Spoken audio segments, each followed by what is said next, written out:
Hey, folks, welcome back. We're here for part two of the massive 12-hour stream of our charity drive for John. St. Jude's Children's St. Jude's. Let's Hospital. hear it. We've already raised a grand total of, John, 420 U.S. American dollars. $420. That's a lot of money. That's right. When it comes to a charity that will take anything they can get to help out children, $420 is awesome, but it is not enough. We need No. more. We want more, so we want to make sure that it's getting out there, and we want to make sure that people want to help kids. Kids are important. This is a good time Yeah. of year for kids. Kids love this time of year. This is their favorite, one of their favorite weekends. Next to Christmas, man, they get Yeah. Easter eggs and candy, right? Eggs and Hell candy. yeah. They go and have fun and do all that stuff. And we want to make sure St. Jude's is helping children get out there, run around, gather Easter eggs for the rest of their life if they want to. That's That's important. right. So, Yes, absolutely. if you haven't done it, and get off your pocketbook and your wallet and make a donation, or if you have already, get it out there. Make sure people know that we're doing this. We're tweeting it out. We're Facebooking it out. We are making sure people know that this is going on, and hopefully we can get ourselves up to that $1,000 goal. Because if we do, John, what's going to I happen? will be shaving this glorious beard that is in front of you. I'll be shaving it down to baby butt smooth. It'll be all gone. All of it will be gone. Mustache, sideburns, neck beard, chin, everything Mm-mm-mm. gone. It's glorious to think about, scary to behold. That's Uh, right. Yeah. hey, and I we, honestly can't. I've not seen my own naked face in about a decade, so I don't know what's gonna happen. I don't know what it's gonna look like. So that'll be fun. I will also want to point out that we have reached another small milestone. John, what was that? Yeah, we did reach a milestone for our channel here. We've reached our first 50 subscribers. So thank you Sweet. guys. Thank you, Yeah, 50 thank you guys. That's subscribers. awesome. Love to see it. Yeah. Love to hear it. That is good. We're well on our way to our 1,000 subscriber goal. That's it's right. a, it's a downhill slide from here, John. Now it's just it's a matter of it's just getting them pulled in. Yeah. So, John, how are you feeling so far? You worn out Yeah, I'm all already? right. No, I'm a little hungry, but maybe we'll be able to fix that soon. You threw some goldfish down your throat during that A break, so that couple, should yeah. that should tide you over. The human body doesn't actually need as much food as we put on plates, to get the nutrients that it needs. Yeah, speak for yourself. We've got ourselves geared to this mindset that we need to eat these large portions that we do. Well, yeah, that's true. Surprisingly enough, I mean, if you looked at a meal as small as it actually needed to be to get your nutrients per meal, you'd be Hmm. like, "Where's the rest of my meal?" This is Like, the who ate my first. meal? This is the first course, right? Yeah. What is it? Where's the rest of You're it? bringing me tapas? What is it? Who ordered tapas? I ordered dinner. Right.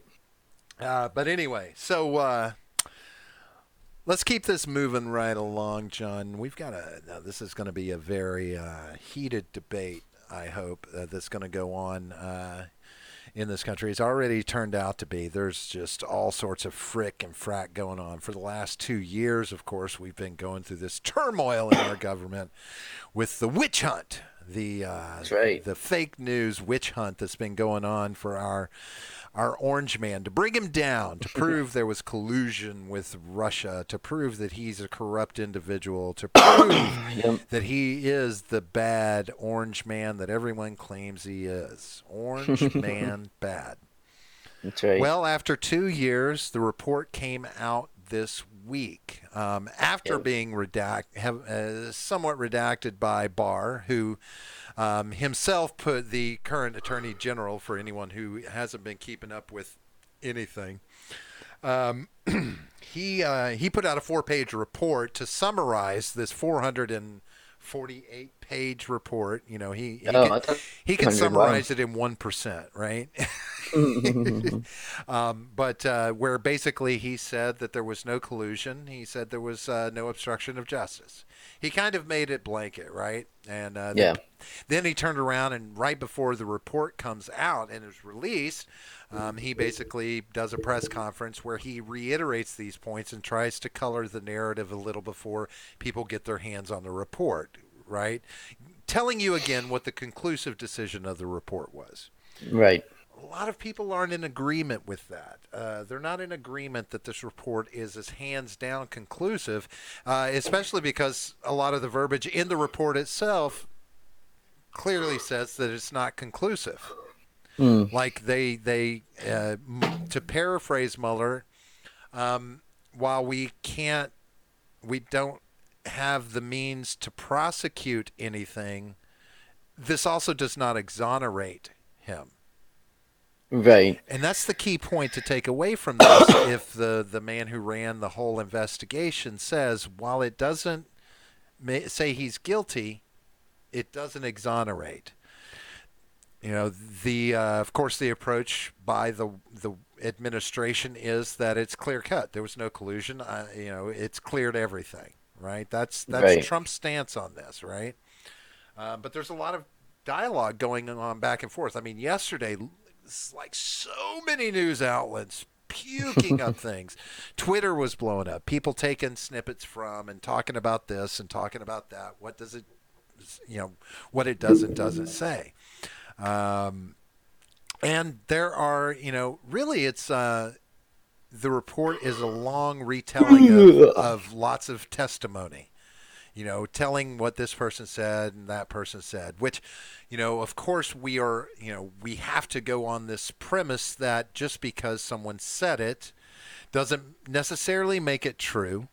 Some of these things have documentation, whether it be paper or digital, to back up the veracity of the testimony.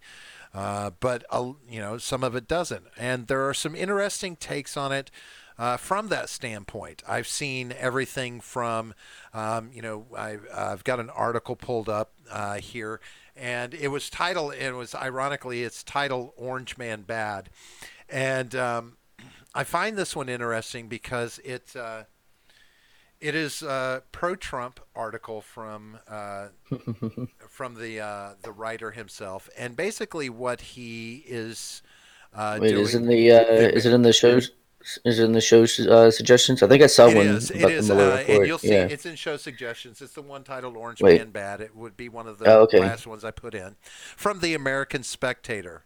And what we basically have in this one is very much pro-Trump in that he talks about how this mindset that you have, John, that there's 3 million plus American people who believe, whether they're in government or whether in the population, that believe Trump is guilty of something, and no amount of investigation or final report can dissuade them from the fact that he did something wrong. So Right. where the author here is talking about how this report has come out and is offered conclusive, and he kind of goes into that Trump mindset where, calling it a more conclusive finding that there was no collusion, there is no obstruction of justice, but it does not curtail the Orange Man Bad mindset that Right. many of our people have. Now that stands to reason, though, right? I mean, if we were to look back at Watergate, Nixon resigned before he could be impeached, Right. right? But by his resignation, that could be, we could call that a settling out of court. Right, kind of perspective. Like we have people, companies, and celebrities, individuals that settle things out of court when claims are made against them, right? And they're like, oh well, here, just take this quiet money, take this much money, and make this go away. And it is supposed to be perceived as neither an admittance of guilt or innocence. It's just making it go away. Right. So, when Nixon resigned, that could have been taken as that, but how many people still see Nixon as a crook, right? Um, Yeah. I mean, was he a crook? There was Well, evidence he there, said he right? wasn't. Right? He said he wasn't. He said he wasn't, right? I How did he say it, John? believe him. How did he say it? Show us how he said it. I can't do a Nixon impression. I'm not a crook. That was decent. It wasn't bad. It Like, was better than you. yeah. Yeah, no, It's absolutely better it than was. what you had to offer up. It Now, was. now I'm going to point something out here, since and there's a reason why I brought Watergate into the conversation. Um, uh, the John Dean was President Nixon's former White House counsel, and so he was neck deep in everything that went on with Watergate, right? And he's read the available information from the redacted Mueller report. And he said Thursday that the Mueller report was more damning than the Watergate report. Dean was deeply involved in the Watergate cover-up and pleaded guilty to obstruction of justice in 1973. I looked on my shelf for the Senate Watergate Committee report. I looked at the Iran-Contra report. I also looked at the Kinstar report. He said, in 400 words, this report from the special counsel is more damning than all those reports about a president. This is a really devastating report. So, what is most telling about this is the argument that he makes about obstruction, right? And to before I mentioned this, one of the reasons why charges about obstruction were not brought against Trump, stated by Mueller in the report, were a little bit multifaceted. A, he's a sitting president, right? He will go by the Department of Justice standing that you can't indict a sitting president, right? It's got to be impeached first, right? We know that. But he also said the other thing is that like tweets, a lot of people argued that his tweeting was an attempt to obstruct justice. But Mueller says that that they could not attach corrupt motive to it. And one of the reasons, the third facet of this, that they could not attach corrupt motive to it so much was because outside of Twitter, Trump asked people to do things. So, for instance, let's take James Comey. He wanted James Comey to be loyal. He wanted him to go easy on his investigations that he was currently doing. What was it, Michael Flynn? The Michael Flynn investigation, I think it was, that Comey was doing. I think so. In the beginning, and he wanted him to go easy on that. So he handed it off to someone else. He's like, okay, and then the Mueller report is like, basically he dictated what he wanted said to Comey and sent it by messenger as opposed to talking to Comey directly himself, but then turn around and that guy passed it off to another who felt that it was not proper to do and did not pursue it. And there were other instances that were pointed out where Trump handed off the task of doing something that might be seen as obstruction to someone, and that person did not carry it out. So, as opposed to Trump obstructing justice, the people he handed it off to chose not to do these things that they felt weren't proper to do. Now, what Dean says here is, he says, in the report, it says, while this report does not conclude that the president committed a crime, it does not exonerate him. Dean argued that there was an indisputable violation. He says, as far as obstruction goes, this is clear obstruction. He says the obstruction statute is an endeavor statute. If you endeavor to obstruct, you've violated the obstruction statute. And by directing people to try and obstruct justice, he claims that that is an endeavor to obstruct justice. If not, I would almost have to say maybe conspiracy to obstruct justice, with him being the leader of that. Now, first off, what say you to that? Is an endeavor to obstruct justice obstruction of justice? Does that does that qualify in your mind? It can be. I think the way you worded it before, conspiracy to obstruct justice. I mean, is that actually illegal? right? I Yes. mean, in a lot of ways, and a lot of things are illegal to conspire to commit crime is illegal. Right. So, I mean, I guess it could be the argument can certainly be made that is obstruction of justice to conspire to obstruct justice.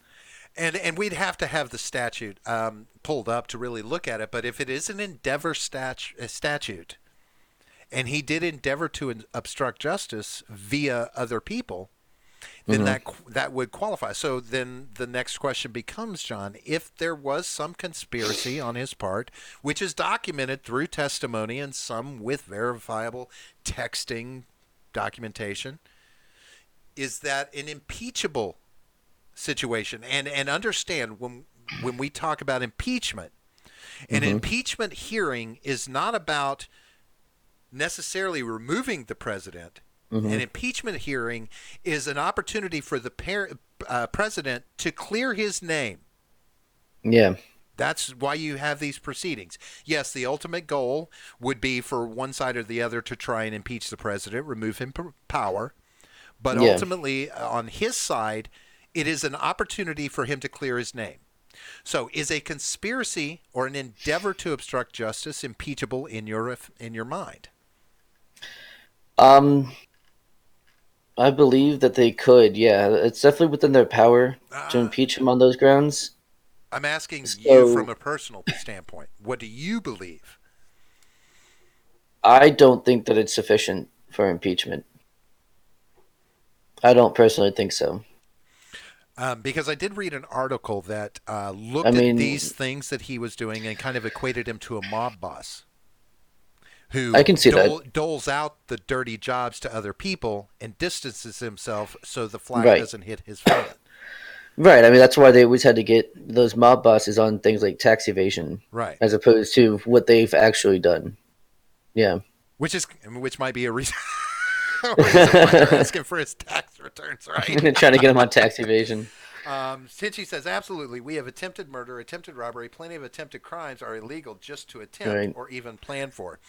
Yeah. So I And think the plan for is the important part because he didn't attempt to get to obstruct justice. He conspired to. So I think that's different. Planning well, for it and if trying he to do it are two different well things. he I think. tried to. Would you not consider that trying to coordinate efforts?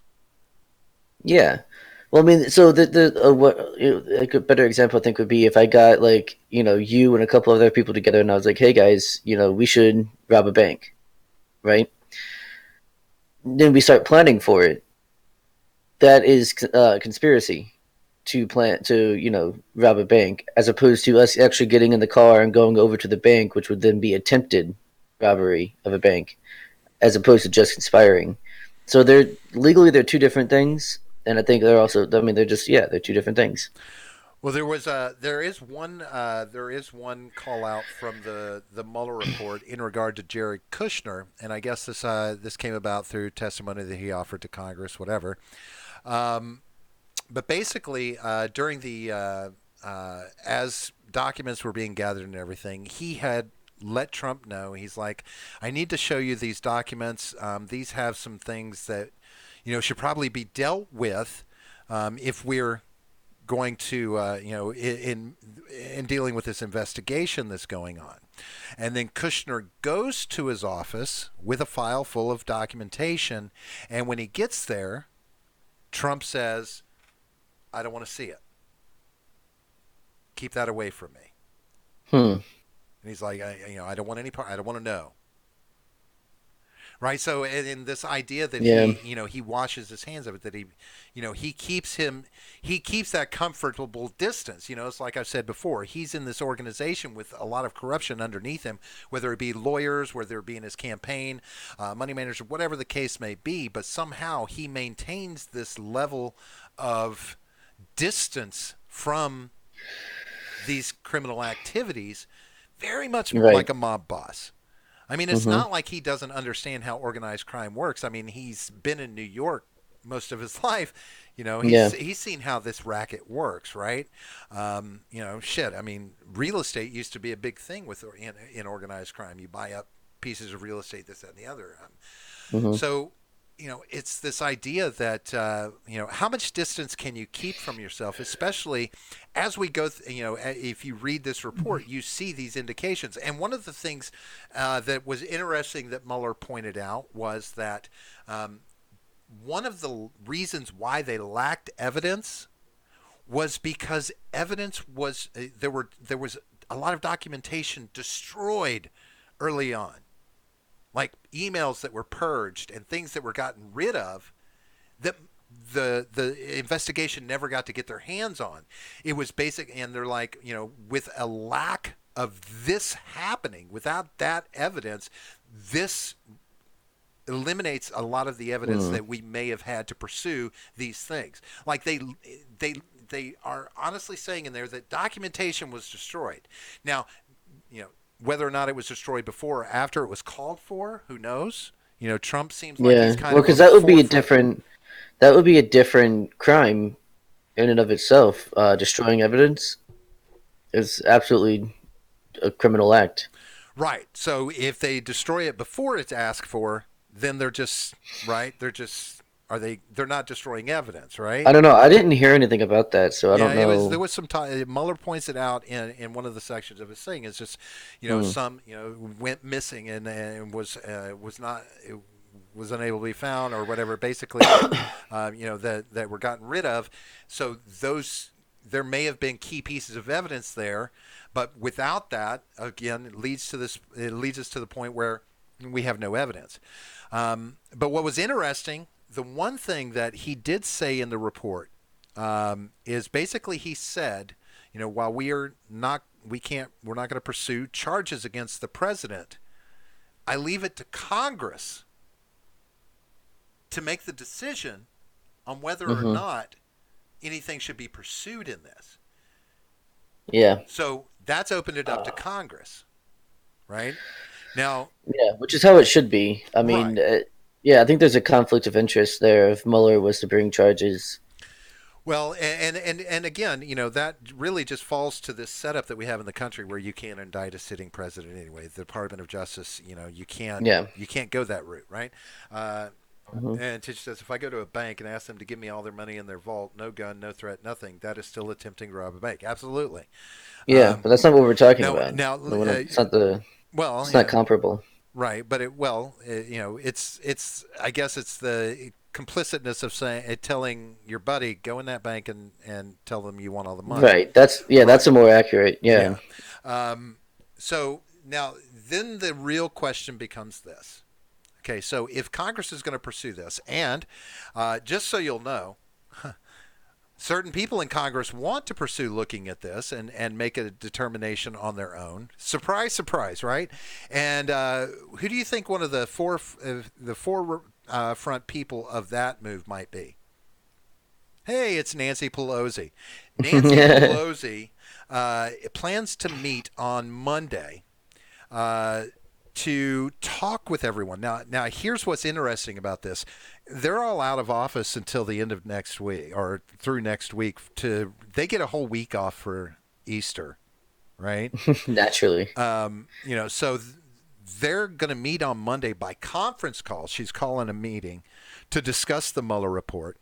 And the House Judiciary Chairman, Nadler, has subpoenaed the full unredacted Mueller report. Now, the question on the redaction thing. Now, there's ongoing criminal trials going on, and Barr claims that that's part of the reason why much of the stuff was redacted. Absolutely. But when we're talking about Congress, that is, potentially going to initiate impeachment proceedings based off this report, should Congress not have access to the full unredacted report? Because people still have Fourth Amendment rights, especially when Congress is involved, especially when the government is involved. And clarify for our viewing audience the Fourth Amendment. Of course, you already know what that is. Well, I have the Constitution pulled up on a bookmark if you want. It's the right to privacy. If you want to quote it, yeah, you could, because I'm sure there's other things in there. Well, I'm just talking off the top of my head. And there's also I don't think it's a Fifth Amendment. Well, the right to It, not incriminate it is the Fifth potentially Amendment. right, but I'm saying the Fourth Amendment is your right to privacy. So if there's no charges being brought up against those people, then there's no reason why their name should be. It's Yeah, a but right to bear privacy. the That's right to true. pay. Hold on. The only problem, the problem I have with that though is your right to privacy doesn't stop you from having a publicized trial when you're on trial for something. Right, but if you're not So on trial for something, then you absolutely have those. right, but the stuff that was redacted, what the claim was, it was redacted for individuals who are still facing charges, so as to not have anything colored in the trials that are going to ensue, basically. And I'm like, okay, but this is Congress. There's no, if these are, these people are going to trial, are being charged with something, they're going to go to trial. This is not something they should not have to worry about, have any business worrying about privacy in that situation. These are not, Well, I mean, this is not pertaining to people who've been cleared of charges. but are they public trials? Are they going to be on I don't TV know how or the trials are whatever? going to be. So, I think and if they're not, then yeah, they absolutely have the right to privacy until they are convicted. they well, if they're not public trials, yes, to a certain extent. I guess it's the level of trial. I don't know how it works. If it's a congressional hearing, that becomes private if they want it to at the drop of a hat, right? Like you can do a Uh-huh. closed courtroom kind of thing. But the information about the trial was still, if guilt is found, they still come out after the fact. That becomes public record, right? Yeah, Right. So it's to protect anybody that might be potentially innocent, I guess. right. Okay.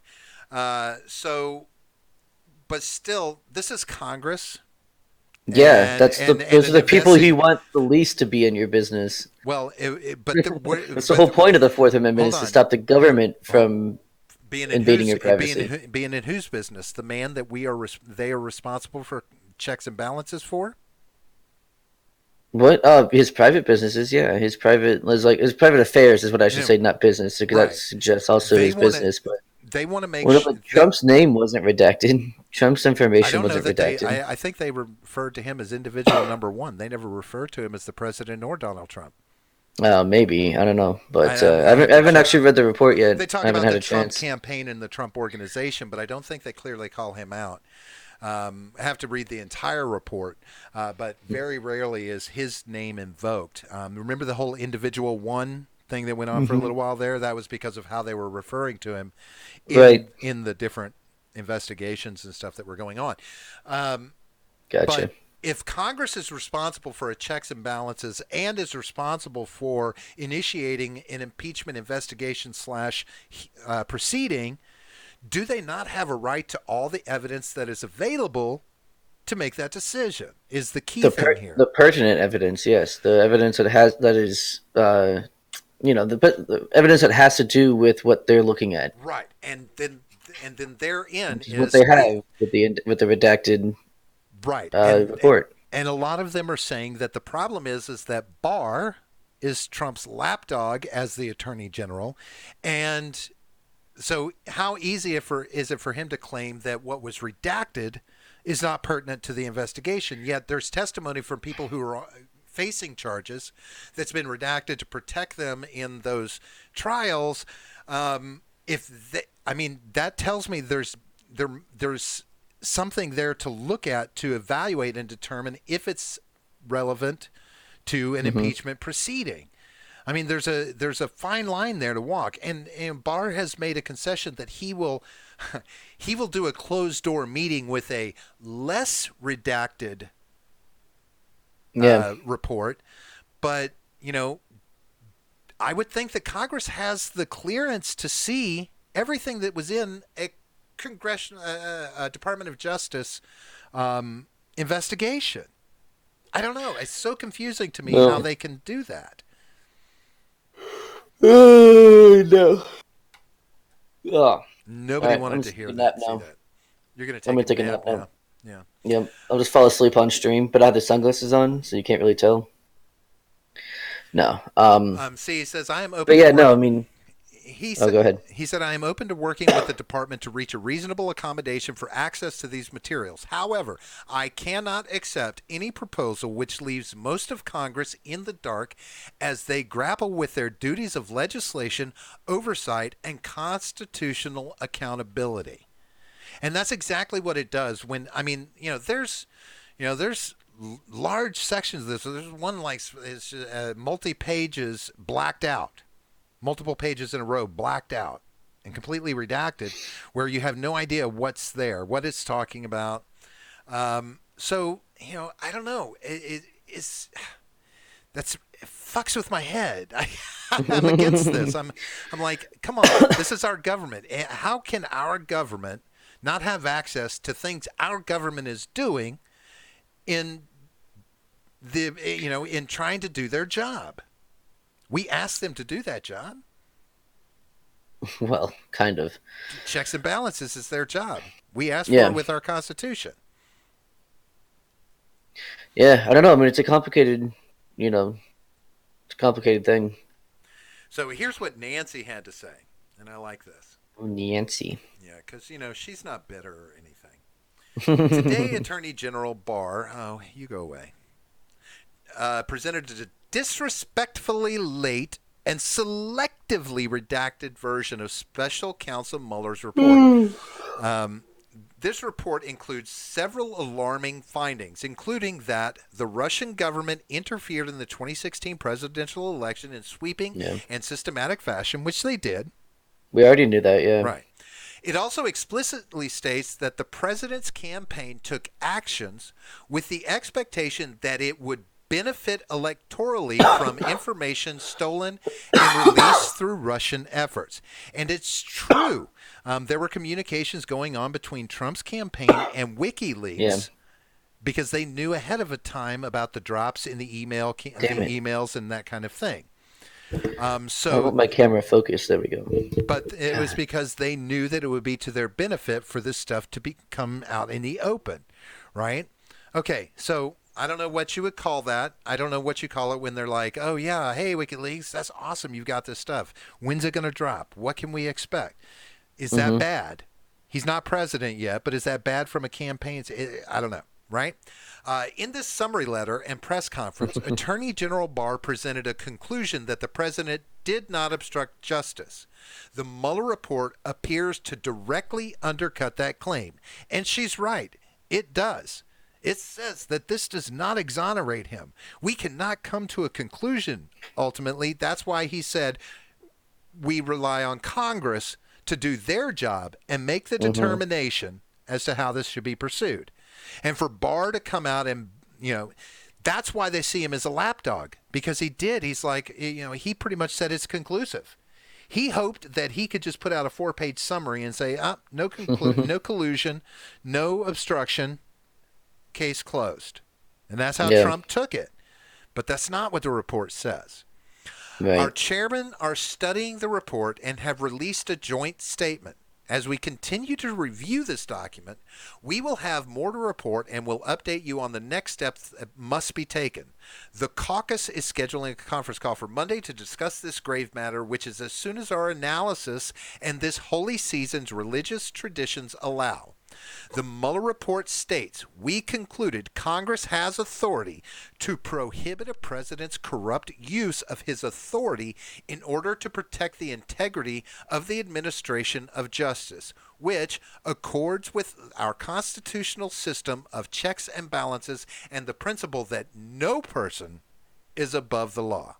And then she says, Congress will not be silent. Thank you for your leadership to protect our democracy. Now, the statement that Mueller put in there, and that was what he said. He's like, Congress can take care of this if they deem it right. And Congress can determine that no one is above the law as long as they follow what they're supposed to do. Would you want focus on yourself? No, No, he's talking about my camera because it wasn't focusing on me. Yeah. Oh, wait till the beard comes off. Then we're definitely going to want it fuzzy. So Tishy says, I think they have the clearance to see and read the full unredacted report, but they do not have the clearance to release the unredacted report to the public. Agreed, Tinchy. Agreed wholeheartedly.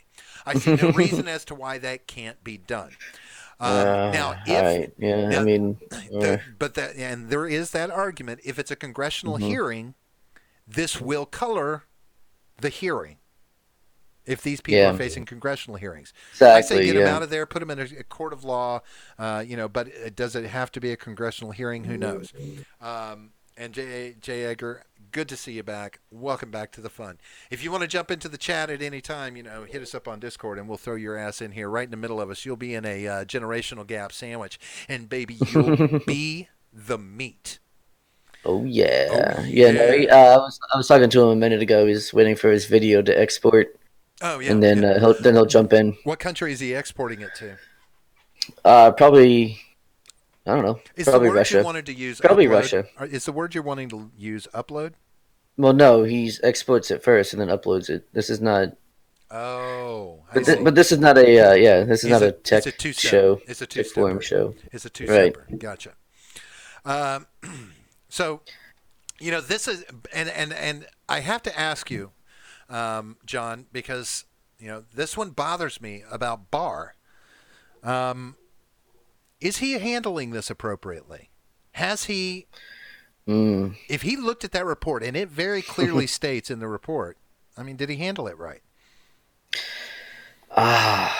That's tough to say. I think he handled it the best that he could, given the situation that he's, in right now. Okay, clarify that, where please. He's kind of, where he's just kind of trying to step away from it, right? He's just trying to be like, all right, I'm going to, redact this stuff that I need to redact, and then, put it out and try and be like, all right, well, you guys just go ahead and, I don't know. Would you say, would you concede that instead of less trying to step away, but more trying to sweep it under the rug? I think an argument can be made for that, yeah.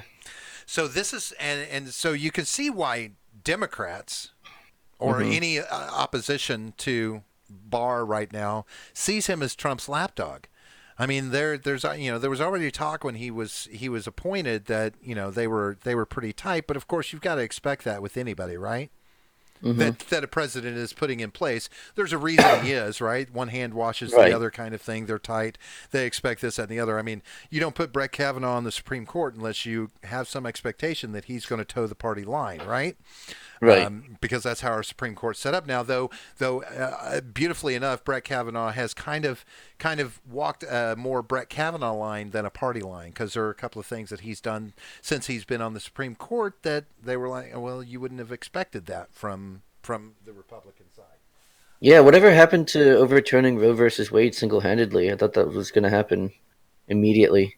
Immediately? Well, John, that's what I heard. In this day and age, within 10 years is immediately. I don't know, man. That's what I heard. I heard he was going to do it single-handedly immediately as soon as he got onto the Supreme Court, which is why we had to get him off. John, the only thing that happens immediately in this country is the next iPhone coming out. Hey, you just got that one paid off. Here's the new one. Get it. Yep. Time to get it. So, now, when we talk about these lapdogs, I've got to point out Sarah Huckabee Sanders. Now, she is coming under some fire right now because she, in a press conference in 2017, when Donald Trump fired James Comey, and he tried to get somebody else to do it, so that he did. He kind of did a passing off firing of James Comey as well. She made the claim. After Trump fired Comey, Sanders told reporters that rank-and-file FBI agents had lost confidence in the director. She also claimed to have heard from countless members of the agency who were grateful and thankful to Trump for firing the director. However, during the Mueller investigation, she told them that neither statement was true. She said Sanders told this, or the report says Sanders told this office that her reference to hearing from countless members of the FBI was a slip of the tongue. She also recalled that her statement in a separate press interview that rank and file FBI agents had lost confidence in Comey was a comment she made in the heat of the moment that was not founded on anything. Sure. So, what does that say? Actually, I'll default to you. What from your pessimistic standpoint, or I from the think it's more pessimistic cynical narrative, than anything else. cynical, excuse me, I shouldn't say Yeah. pessimistic, from the cynical narrative, what is her job?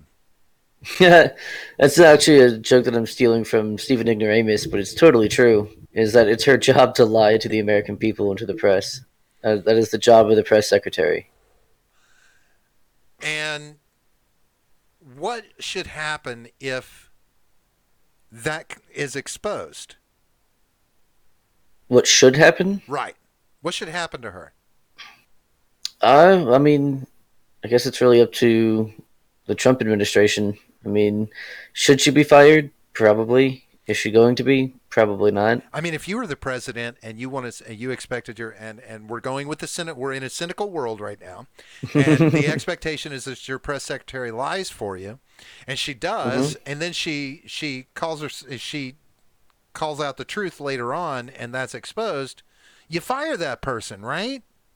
Mm, I don't know. I Because think it's she more can't. likely that you can just. She's not doing her No, job right.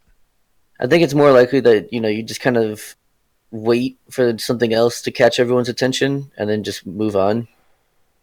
You just kind of say, "Hey, well, what about this or what about that?" Distract. Throw other things out there that'll kind of draw away from what's actually going on. Which seems to be a pretty good tactic these days. Have we determined?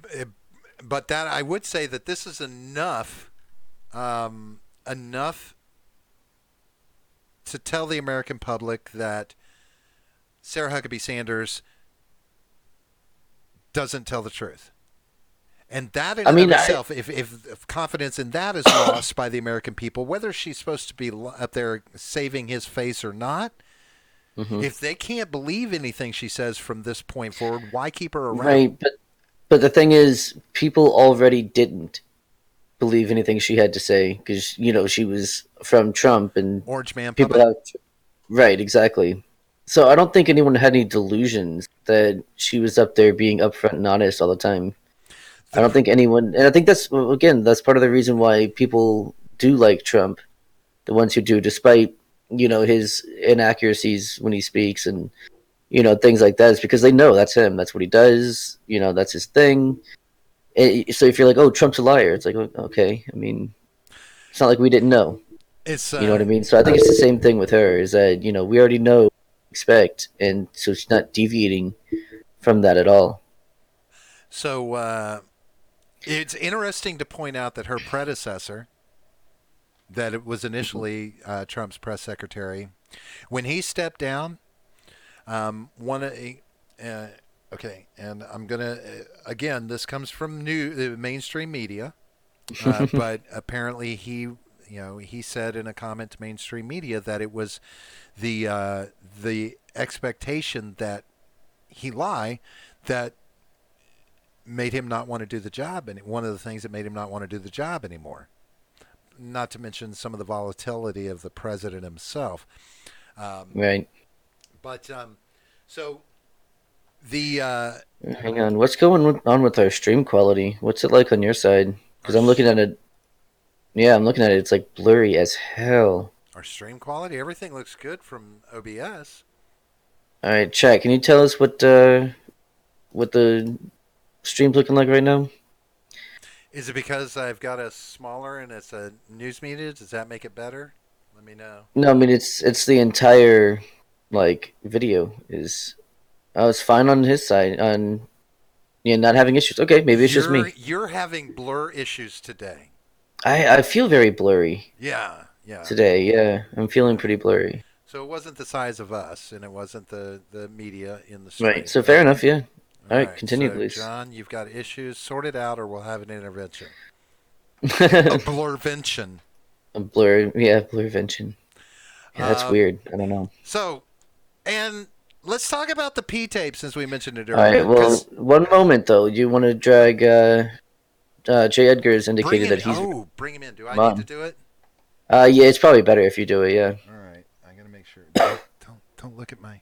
Where's he at? Let me find Should be in J. your Edgar. friends. Yeah. Oh, I can just add him from up here. Yeah. And his name starts with a J.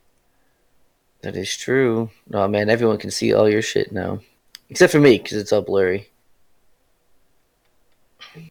You're streaming on a hamster. I'm not streaming on a hamster. God, Killian. Screw you, man. Okay, good. All right, so I just want to add J. Edgar, add friends to direct All of message. it. So we'll bring J. Edgar in. Boom. Boom, boom, boom. Here he comes. Folks, we've got J. Edgar appearing on the scene.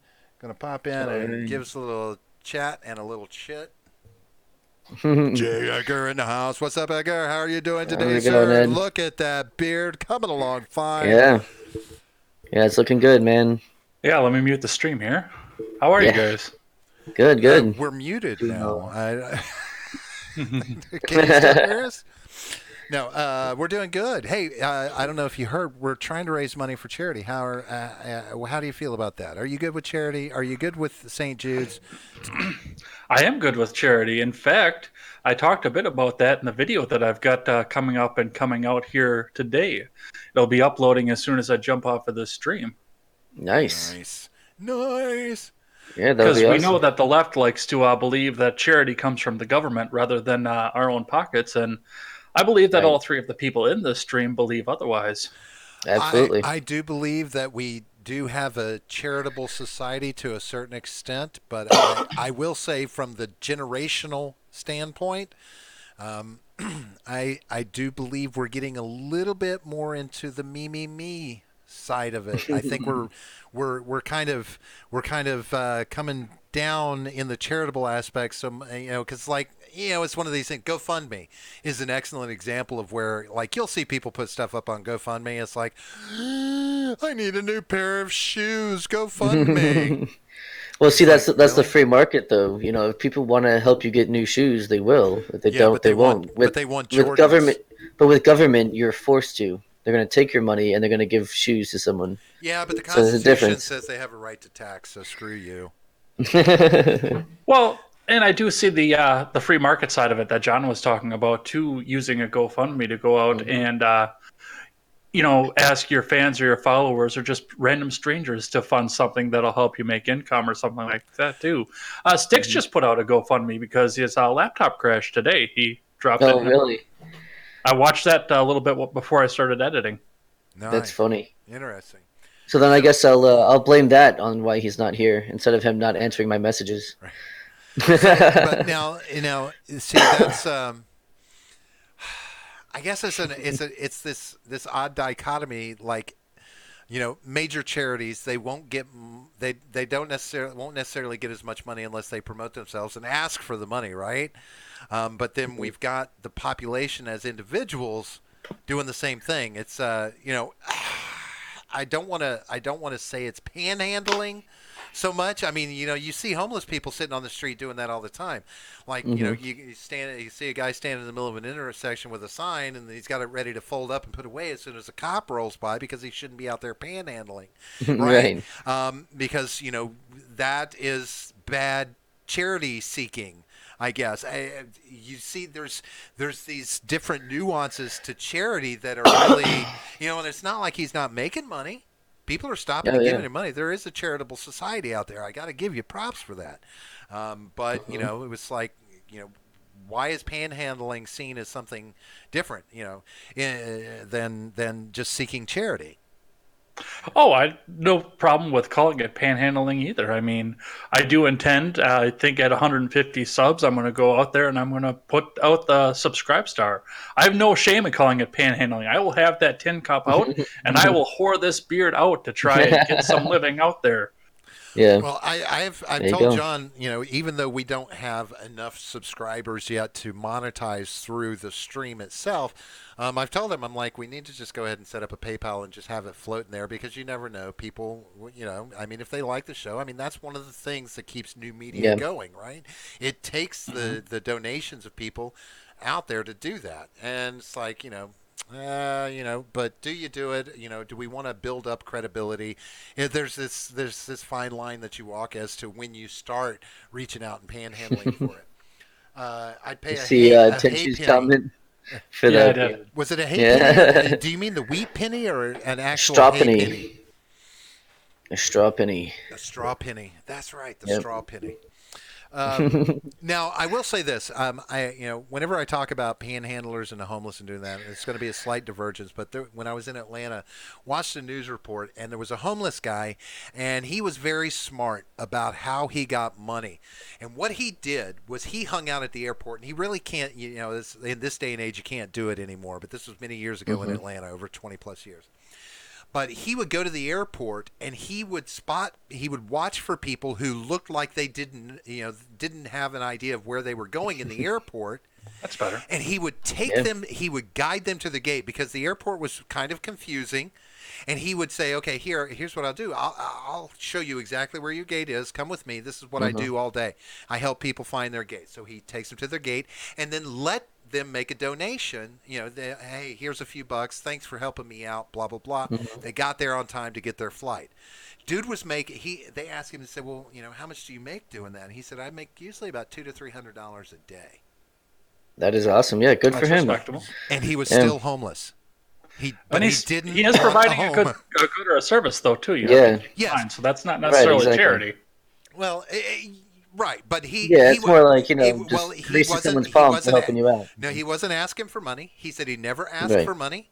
He said he would do it. He said, "Hey, you know what? You look like you need help. Let me help you out, and I'll take you there." He says, I just kind of hang out here at the airport." He never said and he was very clear on these. Like, I never ask for money. I never panhandle for money. If people want to give me something, fine and well and good. If not, God bless. There's your plane. And that was that. So he would rely on the charity of individuals who felt like he had done them some good. He had been charitable to them. It was kind of like a charity exchange, I guess, in a sense you could call it, right? Well, yeah, I mean, yeah, that's fair.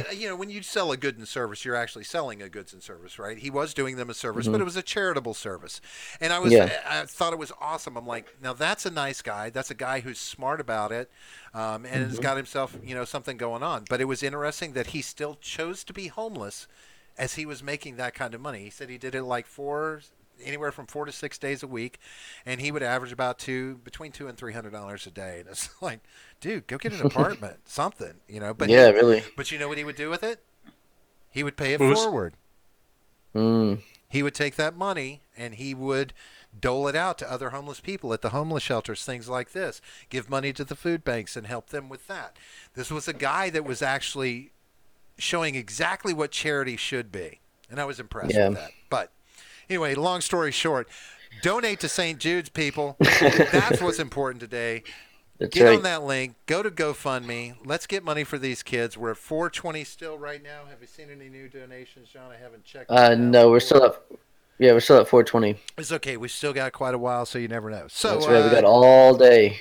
Edgar, we are talking about the Orange Man Group. I mean, Donald. We're talking about the Mueller report. So, I thought we were talking about an orange group of people that beat on PVC. The Orange Man Group. That's a good one. So, tell me something, Edgar. How much have you looked into this Mueller report in the last couple of days? How have you been reading into it? I know John's kind of kept a little bit of distance from it, which is good. Actually, it should be a reversal because I'm supposed to be the reactionary. But what have you gleaned from the last couple of days? Well, I mean, I've only seen the highlight reel thus far, and I've really not had a chance to sit down and read.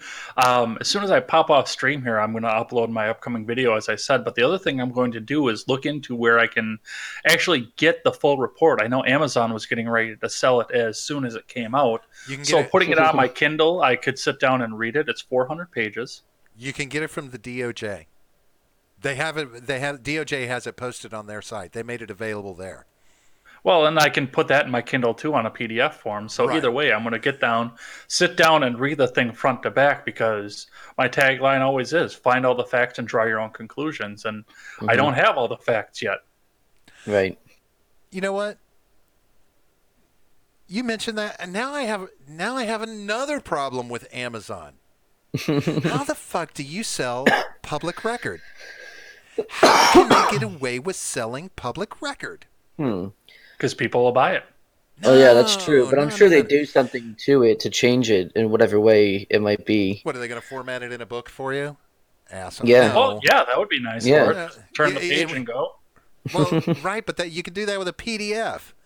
Right. I don't know if they had I don't know if they knew that was going to come out in PDF format was the reason they were getting ready to sell it when it first started to come out. So I know that was something that was floated long before it ever got released out to the public. Yeah, but it was after it was released. I think the DOJ had it on their site. Within like 3 hours, it was posted on there where you can just go and download it. But I mean, it almost makes me. It feels like Amazon would be going in that vein, that they could just on a state by state basis. So like they could come here in Florida and compile all public records of criminal activity and trials and this, that, and the other into a monthly book and sell it to you, when you could just go on the website, the court website, and pull the information down for free. I have a problem with someone trying to capitalize off of public record. That is just shitty, in my opinion. I don't care if you're Amazon or not. You're not too big, you sons of bitches. You're not too big. Pay some taxes and quit trying to make money off public record. If they're doing that, I call shenanigans. Shenanigans! Oh I'm wow, going how to pistol whip the next person in here who says shenanigans. yeah, shit. Oh yeah, the Super Troopers, yeah. What was it? What was it? You cut off. I'm going to pistol whip the next person that says shenanigans. Yeah, and they call Farva, and they're like, what's that restaurant that we went to? All the Kichi shit on the walls, yeah. And he's like, And the shenanigans? mozzarella sticks? Yeah, and then they hand him the pistol, like, yeah. That was great. The thing that Good I've gleaned times. out of the Mueller report being released is not necessarily the Mueller report itself. It's the reaction that came from it, especially right before it came out. Most people had already drawn their conclusions as to what they thought was going to be in it and what it was going to say. The release of the Mueller report was almost moot at that point. But one of the things that I talked about, and I'm going to talk about this on Sunday, and I'm sure we're going to talk about it on Monday when Analytical Chick comes onto my podcast, is the idea that we're moving away from a society of innocent until proven guilty, and we're moving into a society of guilty until proven innocent, especially on the top level and especially in the court of social media. And we are really going to move into the point of guilty until proven innocent. It's time to cancel the federal government. Well, most of my friends have already said cancel it anyway, but yeah. I mean, there is definitely this is an excellent example of presumed guilt versus presumed innocence, right? Now, in that, but I have to say that when you say it was a moot point for the release of the information, I have to disagree from the standpoint that Barr was the problem, in that he summarized the report inaccurately and tried to close the case that way. No, he did. In his 4-page report, he said that the report concluded that there was no collusion and that there was no obstruction. And that's what his press release was there to preempt the report release, was to again reiterate: no collusion, no obstruction of justice, when the report very clearly states that none of it could be proven true or false. It should be left in the hands of Congress to make those decisions. It did not give evidence to convict, nor did it exonerate.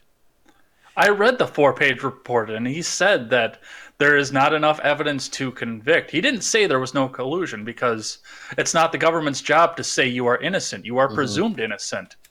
It is the government's job to try and prove your guilt, which he had no way of doing. Right. Absolutely true. Because and this is so you think what Barr said was was twisted out of context? I mean, was he agreeing? I didn't get the sense from what I was seeing, and of course we're talking about what's coming through mainstream media, right? Because we had no report, we just had what Barr has to say, that he was saying, that there was nothing else to pursue. Yet, Mueller clearly states that it's on Congress to decide if it should be pursued or not, because that's their job. We can't bring charges against a sitting president.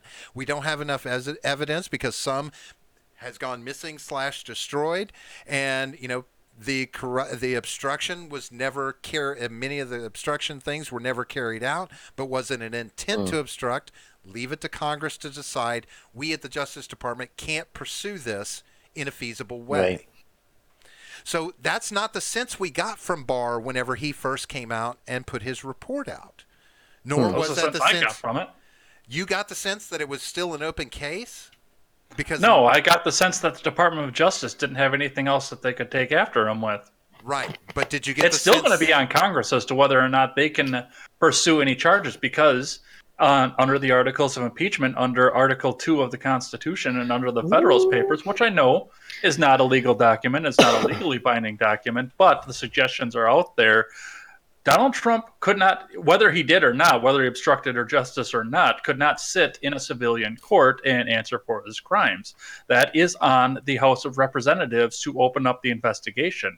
And I've said for a long time that the Mueller report, the Mueller investigation, was a preempt to an impeachment to try and expedite the process so they didn't have to sit and do the impeachment investigation for 2 years. They've already had 2 years of investigation to do so. So then in that line of thinking, do you think it's appropriate for Congress to have the full unredacted report to be able to make a determination as to whether or not to move forward? No. Because that violates the Fourth Amendment rights of anybody else who was questioned that was not involved in the case and has no criminal charges brought against them. Right, grand jury reports are not public for a reason. Okay, and that's what this is a grand jury report. So if someone spoke to Congress and they're not charged with anything, what they say to Congress or to the DOJ in this investigation can be held private? It can be, yes, because there's no investigation against that person. Right. Plus, there's also the redaction point of the top secrecy point, because this did involve some foreign affairs and foreign actors, people who are over conducting different operations still on foreign soil. That protects their lives because this was an international investigation. That was the reason that Barr had to go through all of this and redact it, to make sure that there was no information out there that would put the life of anybody who is either in espionage or in any other foreign operation in danger. That was something that had to be looked into for this investigation. I don't know if it made it into the report or not. I haven't read it, but I know that was something that had to be looked into. So I guess it bothered me, and it goes back to what Tenchi said earlier about, they should have access to it. Just it cannot be released to the public. But I mean, it's hard for me to understand how we can expect Congress to do a relevant job of checks and balances without all the information. That there may be relevant information that was redacted that they need. Do we not have people in Congress who have the security clearance levels to see this information? Or that's on the decision of the DOJ and the president, because they are the ones who classify information and declassify information. Mm-hmm. That's not on Congress, and Chuck Schumer is trying to say that it is, but it is not. Okay. All right. So then let me ask you this point. I'd like to hear your opinion on this. If Donald Trump we called it conspiracy. If he conspired to have other people obstruct justice by asking them to do things, whether they carried it out or not, as it was pointed out earlier, where John Dean said that the statute is an endeavor statute. If you endeavor to obstruct justice, that violates the obstruction statute. Do you agree with that? Do you think he should be held accountable because there are records of this in the unredacted portions of the report? How do you know?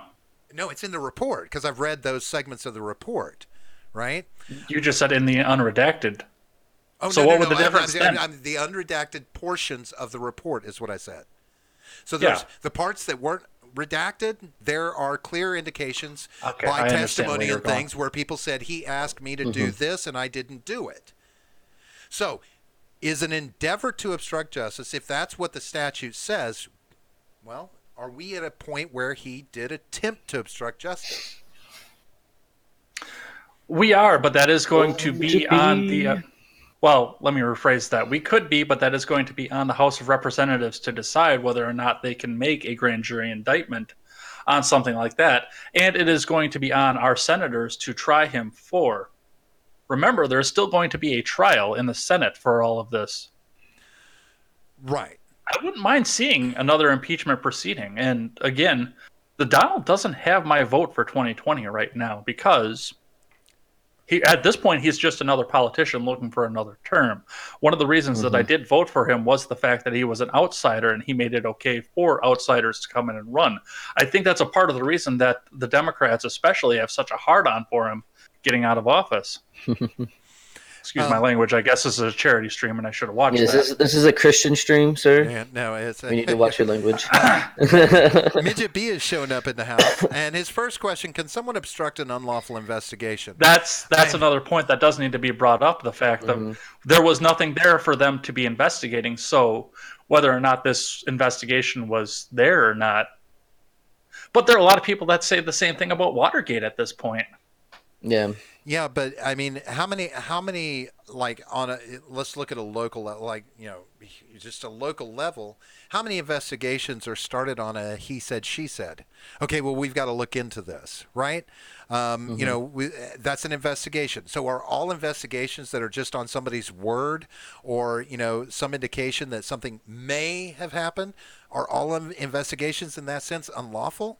I mean, do we not have to determine whether or not it was truly an unlawful investigation? There was something that kicked it off. We have to determine the validity of that. Would Congress not have to determine that as a whole?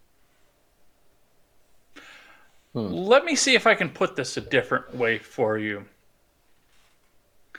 I went to the sheriff's office in your local county, which I don't know what it is, and I don't need to know what it is for this point.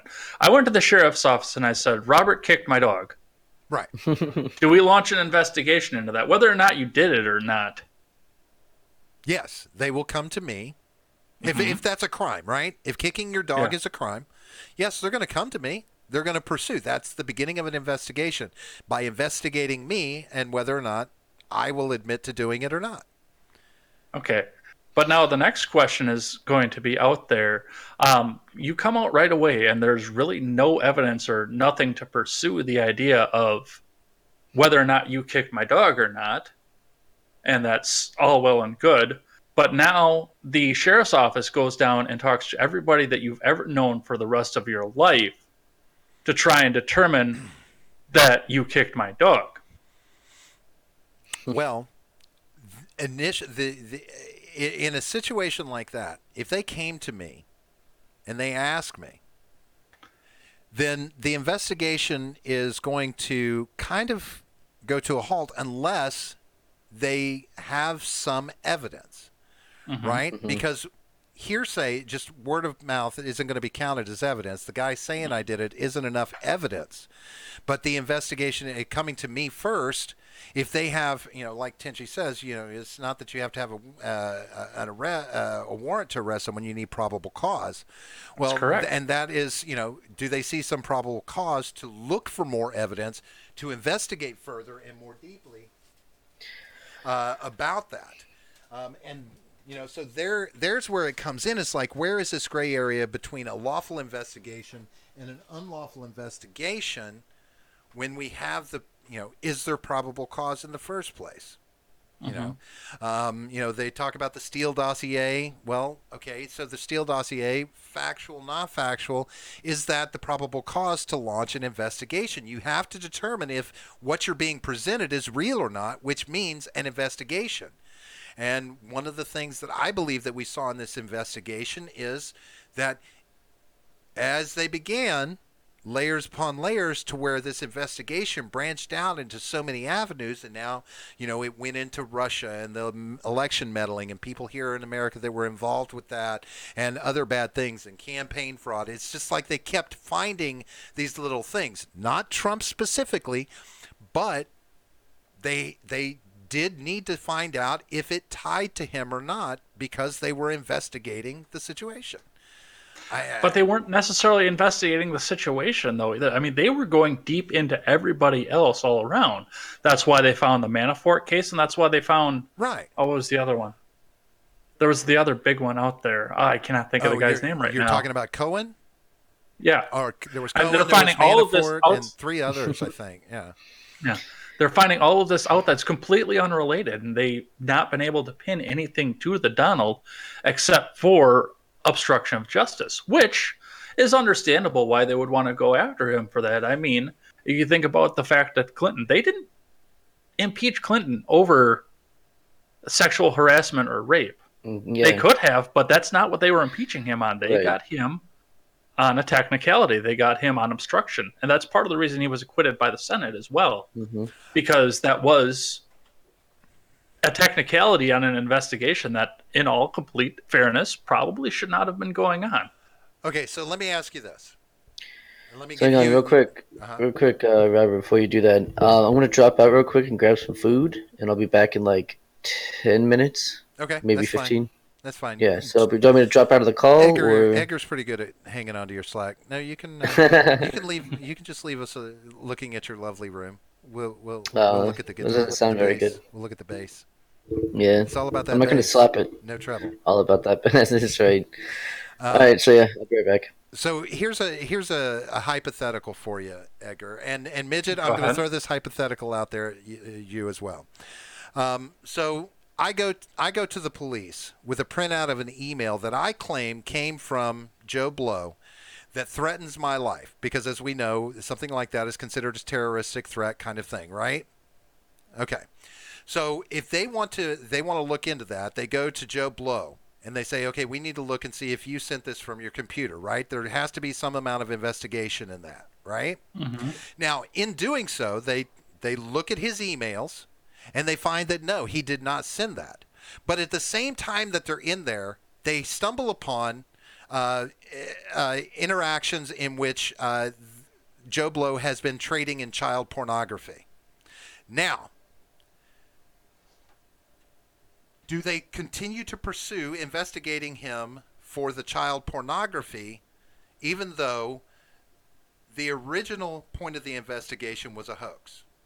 No. They cannot. No, they would. Well, they would have probable cause at that point. They would need to bring that before a judge and get a warrant for that specifically. Right. Okay, so at that point, yes, they would need to follow the proper procedures, which I don't feel. And this is, of course, coming from the fact that I have not read the report. That's part of the reason I want to read the report. I don't feel that they were going through the proper channels in order to find everything else throughout the Mueller investigation. I do want to see what they have for paper trails and what they have for warrants coming from the federal government. Right. Because I don't think any of that is proper at this point, but it may be locked in a court somewhere in D.C., in a circuit court, in a court in New York City, or anywhere else in the country where they could actually get a subpoena and a warrant and get this investigated. Right. And so, and Midget points out that, a lot of this is rooted in the Steele dossier. And as he says, at worst, the FBI was party to the disingenuous passing off of horseshit as intelligence. However, if the FBI presents intelligence to the Department of Justice, do they not have a responsibility to follow up on that through investigation to determine the validity of that information? And then in that sense, if they are following up on that and they uncover something else, then do they not have a responsibility to follow up on the rest that they have, that something that was uncovered? I mean, it's not a retarded premise to say, well, they were looking into one thing, that whether it was good intelligence or bad, because we know from the CIA and the FBI in the past, we get good and bad intelligence. It has to be pursued, or that's not justice, right? But we do have to follow the proper channels to make sure that's getting pursued the right way.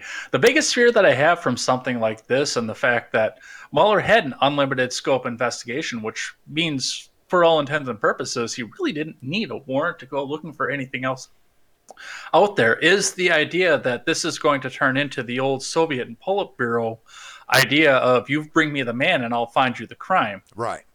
You have an unlimited scope to go find anything else out there. So we will find a crime and we will pin it on him. And if they can turn that against the Donald, who has the means to defend himself, or anybody else out there, like I said with Kirsten Nielsen, if they're going to turn that on her just based on what she did or didn't do, and now they want to destroy her life, well, she does have the means to defend herself. What are they going to do when they start bringing that down onto the rest of us dissenters out here in the rest of the world? Sure. We have channels out there for a reason, to prevent government tyranny, to prevent unreasonable and unwarranted searches, and to make sure that we are protected from a government who will always be bigger than us and will always have more power over us, or at least the means to have more power over us. Well, Midget points out, he says, try investigating instead of running with the narrative. And the thing that I have to say about that, I don't agree that Mueller was the one laying out the narrative. I think it was people on the outside, Democrats and nay Trumpers, who were laying out a narrative of what was going on with the Mueller investigation as pieces and parts were brought forward. It wasn't like Mueller was out there in front of the camera every day preaching a narrative. He was, I always got the sense that he was just doing his due diligence. Now, I do disagree from the standpoint that things were about the investigation were being released during the investigation, right? Mm-hmm. When we start seeing, oh, well, this indictment or this person's testimony says this, that, and the other, that does impede the investigation from a narrative standpoint, because it gives people the fuel for whatever bullshit narrative they're trying to put forward. What bothers me about this investigation... Go ahead. Okay. I think it's still in the middle of... There's a legal concept called fruit of the poisonous tree. If you obtain evidence for a crime down the line in another investigation, and if that original investigation was started in an illegal manner, means anything else you found is inadmissible. Okay, and he's absolutely correct on that idea. And has it been justified? I guess that's the key. Has it been guaranteed that this was an illegal investigation, and who makes that determination? Does Congress determine that it was an illegal investigation? I'm not sure who would make that, because you can't, if DOJ is doing the investigation, they can't be expected to be able to say one way or the other whether it's illegal or not legal. They wouldn't be doing it if they didn't feel they were in the right doing it, right? I don't know if that goes through the Seventh Circuit or if that goes through the Supreme Court, but it would have to go through a court to determine whether or not it was legal or illegal at that point. And it would have to be a higher court. He says we don't know. Congress is tainted on this. He says Barr is still investigating. And so, is that what it is? It's the Attorney General. Does he have to make the determination if the initial investigation was, unlawful? And if he does, and honestly, just from my feeling of Barr, I think he's going to be loyal to his president to a certain extent. I think he would call it foul if it got to a point where they wanted to pursue impeachment, because all he has to do then, if I'm understanding correctly, is say that this was an unlawful investigation and how it started. So everything after that would be inadmissible. So again, though, if we see a crime, even though there was falseness in the beginning, all of those crimes get washed away. So am I okay? Is Joe Blow okay to not be in trouble for peddling in child porn when it's found out that the investigation into the first situation was unlawful? Hey, I mean, he's not okay to do it because it's completely wrong, but they do have to go through the proper channels so that they can't grab you one day and say, okay, I'm dropping this gun in front of you. Now I'm going to tell everyone that you're armed, and now you're going to prison for having an unlawful firearm. Well, that's illegal, though. But who determines what's legal and not? Exactly. That's my point, right? Do we, are we, is there not, I don't know. Isn't that to me seems like that's something the Supreme Court should rule on, not the Attorney General. Should not the Supreme Court be the one that determines whether or not this investigation was started unlawfully or not? Wouldn't it make sense that they're the ones? But in order for them to make that determination, the Attorney General is going to have to present them some evidence, which means he is going to have to do his own investigation, which is starting at this point, if I'm not mistaken. Midget, you don't have to fucking insult me. I'm asking questions that the American public are asking about this fucking case. We want to know how it works. Insults are not getting us anywhere. Huh? Insults are not getting us anywhere. Yeah, these are questions that people are asking. These are questions we need to know. And we have such a convoluted system in our government that a lot of people don't know for sure how it works. And you can sit there and say, you can make blanket statements all day long that it was unlawful, but where's your fucking proof? Where is someone in government determining that it was unlawful? I can sit and say the sky is purple all day long, but till I offer proof that it's purple, it doesn't mean shit. What has to happen is we have to have somebody say it. And I think our Supreme Court are the ones that have to do it, especially when someone like Barr's opinion comes into question. This is how it has to happen. Well, anybody who comes out of this administration is going to come into question no matter what. And that would be Barr's job no matter what. But, I mean, Trump could appoint me, and my opinion would come into question. Sure. But the Supreme Court... He could appoint Bill Clinton, and Bill Clinton's opinion would come into question. But the Supreme Court are the people that we've put in place because we go through these we go through these procedures of making sure they're vetted, and that the congressional committees to make sure that they should be going in on the Supreme Court, like Brett Kavanaugh did, and he was deemed suitable to sit on the Supreme Court. So therefore, those are the people I think are the I'm going to quote unquote say the most unbiased opinions, even though there are party lines now involved with the Supreme Court. If we're going to investigate, do we want to investigate the lawfulness of it? Absolutely. If that's what comes into question, and if that means that everything that they found after that walks away, fine. But that means Manafort comes out of jail. That means Cohen sees no jail time. That means anybody that is 14 Russians see no jail time. They see no charges. That means all of that's got to go away.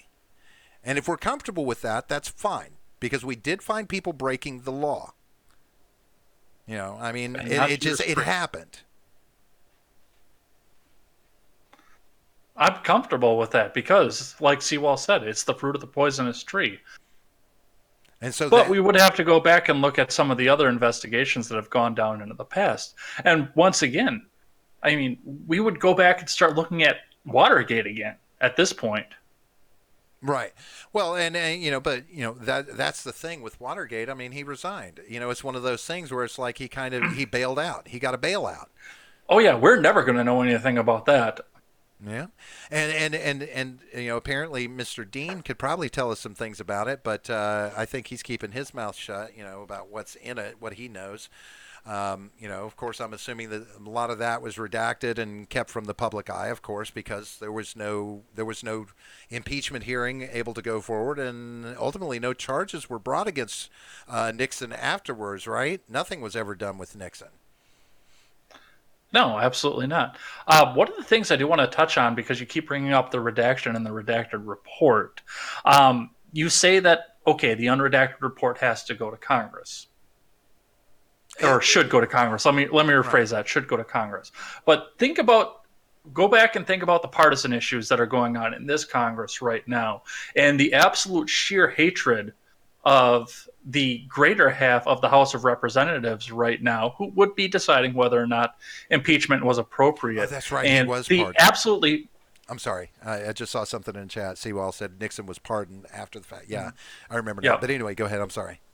But think about also not just the sheer hatred of every Democrat in this country towards our president right now, but the sheer loathing and hatred to anybody who has ever been anywhere closely associated or even distantly associated with the president right now. They don't just want to hang the president. They want to hang anybody who's ever been associated, anybody who's ever been in the same Starbucks with the guy for Sure. the entirety of his life. And are you comfortable now with the Fourth and Fifth Amendments in place, with that information going to these people that hate him so much, and the fact that they would have the opportunity then to either leak that to the mobs of people that are supporting them and putting them into office, or just anybody else in the country, or be able to go after them in any other way? I mean, yes, they only make $174,000 a year, but they've got special interests funneling money into them as well. How expensive is it really to hire a hitman for somebody that nobody else ever knows? Well, and I am definitely scared of the government at this point, and I will do anything to get any information, or to keep any information from getting disseminated to a lot of these people who would do anything to stay in power. right, especially the key player who wants to make sure he stays in power. Right. I mean, Mm-hmm. it works on Yeah, both sides of the coin. Right. He's willing to pay hush money to keep stories out of his campaign, even so far as to lie one way or the other as he's going through the campaign and into his presidency about what happened with the money and who did what and this. I don't know anything about this and that, and oh no, this, but still personal checks are coming to Cohen. So we sit here and act like but the bottom line but is anybody else who's associated with them does have the right to privacy and the right to not be what's the word I'm looking for, pursued by the government for something that they didn't even do. well, sure, and that would be unlawful, right? It would be against the law. Leaking information would be against the law in that sense. That's classified information, right? So there are penalties for that kind of thing happening. But I have a problem with asking Congress to do their job, but not giving them all of the information. I don't feel safe with them having that information. Who do you feel safe with having it? The only people that have it are the people on, Mueller's team has it. They know everything. Mm-hmm. The Department of Justice has it. And if they Mm-hmm. haven't pursued it, then there's nothing to pursue. But yeah, I mean, if you're scared of your government killing people off, that's one thing. I mean, that's something. Sewell brought up a good point too. Those penalties are administered by Congress. So who holds Congress to account when Congress does something wrong? Especially with it's a fucking especially with catch-22. that party being in power. It's a catch-22. It's just a goddamn. See, that's what I have a problem with. And to be honest with you, I want them to have the impeachment hearing. Because, as I said, it's a chance for him to clear his name. Because I don't care how many people are hard-pressed to impeach this son of a bitch. There were plenty of people hard-pressed to impeach Clinton. Guess what? They did not impeach. No, he got acquitted. He got his day in court. Right. I'm all for anybody having his day in court. Right. And that's my point. It's like, how do you have your day in, how does anybody have their day in court, whether on the prosecution or the defense, if all the evidence, if all the information is not available? It just kind of sucks that they have to do it and not necessarily know all the pieces and parts. I understand, see, while the Fourth Amendment protects, and wait, those penalties, right? They're administered by Congress. So Congress would police Congress. I would think that doesn't the DOJ have the right to police Congress as well, though? Like, is Yeah, it? but they would open up the impeachment investigation into themselves. Um, Yeah, exactly.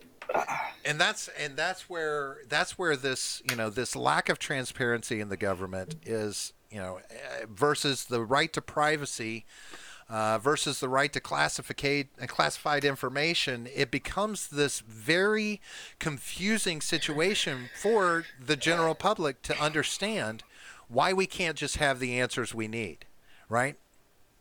Well, I can tell you right now, Mackenzie's retweet of my tweet about the Mueller investigation that says just cancel the federal government is looking better and better right now. Yeah, it's true. Get rid of the whole thing. Let's go back to having state governments. Especially when you have to count on it to hold itself accountable. Yes. That just makes no sense. Yeah, we the people don't have the power to hold the government accountable right now, and that's a Right. scary thought right now. Right, and that's what is so frustrating about any of this. I mean, you've literally got a president who operates, and this is just me agreeing with opinions, that I've seen in media, who operates like an organized crime boss in many of the things that he does. I mean, you can kind of see it where, as Mueller points out, here I'm handing this off to Joe Blow. Joe Blow, go take care of this. When it's done, I don't want to hear nothing about it. As I said, Kushner bringing him information, and he's like, nope, don't want to see it. No matter how damning it is, I don't want to see it. You handle it. Because he wants to keep his distance from things that are damning, just like a crime boss does. And it's, in my opinion, I think we're blatantly seeing open corruption in Washington. No, I'm not saying it's unique to Trump. What I'm saying is that it is exposed over the last 2 years. This is very exposed these last 2 or 3 years. Am I correct? This investigation, the narrative, everything that's going on, and everything that's been uncovered, whether lawful or not, we see the depth of corruption, or the beginning of the depth of corruption in Washington, and we the people can no longer hold our government accountable for this shit. We can't. Are you saying the beginning of corruption? Well, no. 8 years of scandal-free. No. The tip of the iceberg of the corruption that's there is what I'm saying. We're seeing 8 years of scandal-free. No, for who? That's what they keep saying about Barack. No, he wasn't free of corruption. We know there was corruption. I mean, Well, there was no scandal, though. That's he the was in difference. Washington. That's what they're saying, yeah. Well, whatever they say. I mean, lots of people say lots of things. Lots of people say this investigation was unlawful, but was it or wasn't it? It's got to be proven. No, he wasn't scandal-free. No most presidents haven't been. I don't know. Was George Washington scandal-free? Was he free of corruption? Doubtful. I mean, you can't be in a point of power without some corruption creeping in, because people want things from people in power. One hand washes the other. But we are seeing it exposed. Like, this is the most exposed corruption we've ever seen. Watergate was pretty big, right? Vietnam was pretty big. I consider that a corrupt thing. That's just me. But we're seeing this exposition of it. No, it's not the first corruption that we've seen, but it is the beginning of this bigger picture. God knows what's going on. This is so House of Cards to me, right? But ultimately, Sewell brings up a good point onto this, and it's kind of the point that I'm trying to get to onto this. You let them take away the Fourth and Fifth Amendment for the person that's up at the top, and what are they going to do to the rest of us? It's the beginning of the end for the rest of us. I don't care if they end the federal government. I don't care if they take the president out. I don't care if they disband Congress. I don't care if they kick the Supreme Court out onto their seats and get rid of every elected or unelected bureaucrat out there. I don't care about any of that. What I care about is what this is going to do when it ripples down onto the rest of us. Okay. When we keep the government in power and all of this starts to ripple down onto we the people who don't have the means to defend ourselves the same way that a person like our president has, the same way that a person like Barack has, the same way that a person that Alexandria Ocasio-Cortez suddenly has. They have ways and means of people to clean up after them. The rest of us don't. They can throw us in the gulag for dissent. And if we make it okay by letting them do this to an elected official that from what I can see, hasn't really done anything wrong other than obstructing an investigation that had its roots in something that wasn't legal in the first place. And yes, I do agree with the fact that it wasn't legal. They're going to turn around and point that gun right at us, too, after they do their damnedest to try and disarm us by ending the Second Amendment and getting rid of our assault weapons. Well, when it's all said and done, we can pretend that we don't already have these kind of things happening. I mean, does anybody have? Well, I know the answer to this question from you, John, so you don't have to answer. But I have more than 2 weeks worth of groceries in my house. Did you know I can be investigated as a terrorist? Oh, it's yeah. in the Patriot Act. If you have more than 2 weeks worth of groceries in your house, that is probable cause to investigate you as a terrorist. 2 weeks worth of groceries for a family of 5 people in this fucking house. Yeah, that's not surprising. You keep food stocked, right? Because people are going to be eating their asses off. But guess what? And that's where our government is at these days. I mean, we sacrificed so much liberty and so much freedom after 9/11 just by the Patriot Act going into place. And where is the revolt? We are impotent in stopping these things. I hate to say it, but look at OBS right now. You're looking at the revolt. Yeah. Yeah, but how much fuel is it? As we But watch, also, is the point that you're trying to make that we should just not bother or allow it to happen? No, my point is that we are impotent at this point, no matter what happens. The only option that we have as an American people is to stand up and revolt, because I can promise you your vote isn't doing it every 2 years anymore. It's not happening. We are going deeper and deeper into this fractured environment where, over the last 3 to 5 years, we have gotten so fractured within this country and in our government, that there's nothing conclusive being done. And we, the people, are no longer in charge. That is the part of our country that I don't see enough people pissed off about. Everybody's, in a kind of this mindset, like with Trump. The more he says, the crazier he gets. The more crazy things he does, we let it go by. We ignore it. Whether to the good or to the bad. No, I disagree that we do that. When we have protests practically daily in this country, that have accomplished what? I mean, yeah, they probably haven't accomplished all that much. I'm trying to think of some things. I mean, we've got some good memes out of it. Well, yeah, that's true. Great. We've got the meme harvest has been pretty bountiful recently, but no, I mean, they've gotten people aware of the kinds of things that are going on. I mean, that's more than we've had before. I mean, that's how the Vietnam War was ended. You talked about that was corruption. Right. Vietnam War was ended due to protests. Yeah, there was a lot of public outcry about that, and there was a lot of violence in the streets here in America. And yes, it was an impetus to pull the fuck out of that police. It was the main impetus of that police action. It was the main one. That's what I said. It was the primary. Primary means main. Yeah. I don't think you said primary, but okay. You didn't say primary the first time. I'm sorry. My apologies. That's what I meant to say. Gotcha. But this idea that we're going to change anything through our elections, I find bogus. I think you're kidding yourself. I mean, if you want, let me ask you this: the First Amendment guarantees freedom of speech and freedom of press, but we're also talking about having an Internet Bill of Rights. Because let's get rid of that shit right there. But people want it. No. No, the younger generations, they want this. They want an Internet Bill of Rights. There's people asking for an Internet Bill of Rights, and you know what that's going to be? That's going to be the first step to the degradation of your free speech.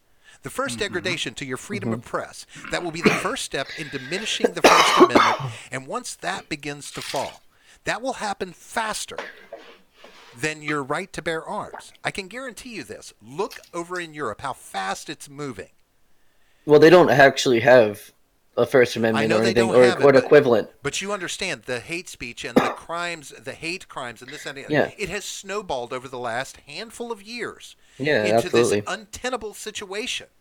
And this is the same thing, because that's an easy one to remove. It's an easy one to censor.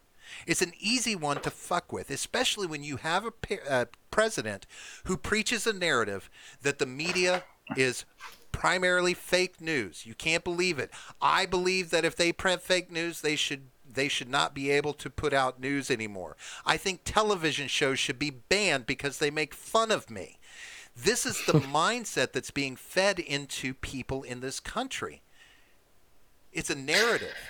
I don't think that's anything new. I mean, the FCC was created from the sole basis of someone heard something on the radio that they didn't like, and instead of just changing the channel, did like a letter writing campaign to the government for them to do something about it.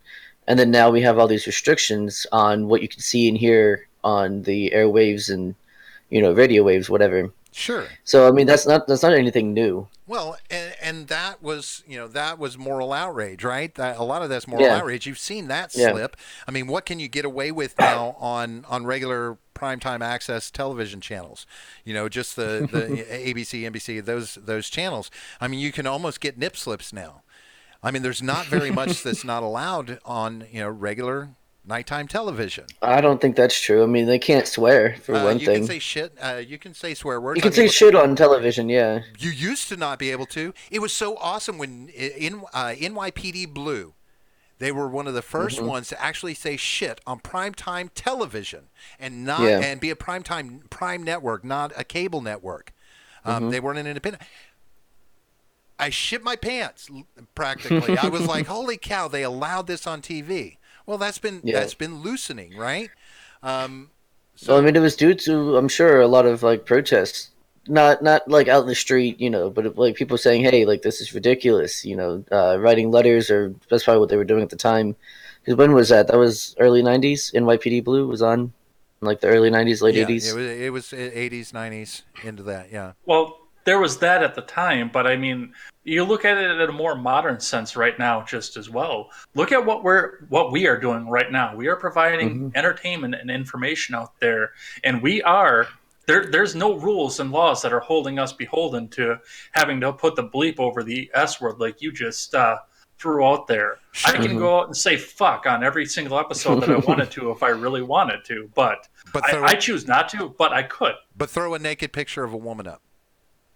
Yeah, see that we are still beholden to YouTube's terms of service, which is basically the same thing. Right.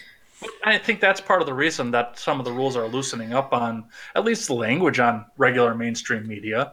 Obviously, yes, the nudity is still a problem, and I'd like to see that stay as an issue out there that we can't go that direction on. But which is ironic, what's funny? Nudity is more normal than curse words. Like, so I was actually going to make that point, similar point, where, and correct me if I'm wrong, anyone in the chat, or if you know better than I do, over in Europe, they can have nudity, or at least a lot more than we do here, yet their speech is more restricted. Right. And their press is more restricted, but you can see a titty. Well, there's a publication over there, and I can't pull the name. I want to say it's something Sun or something anyway, but like traditionally, they have a third page nude.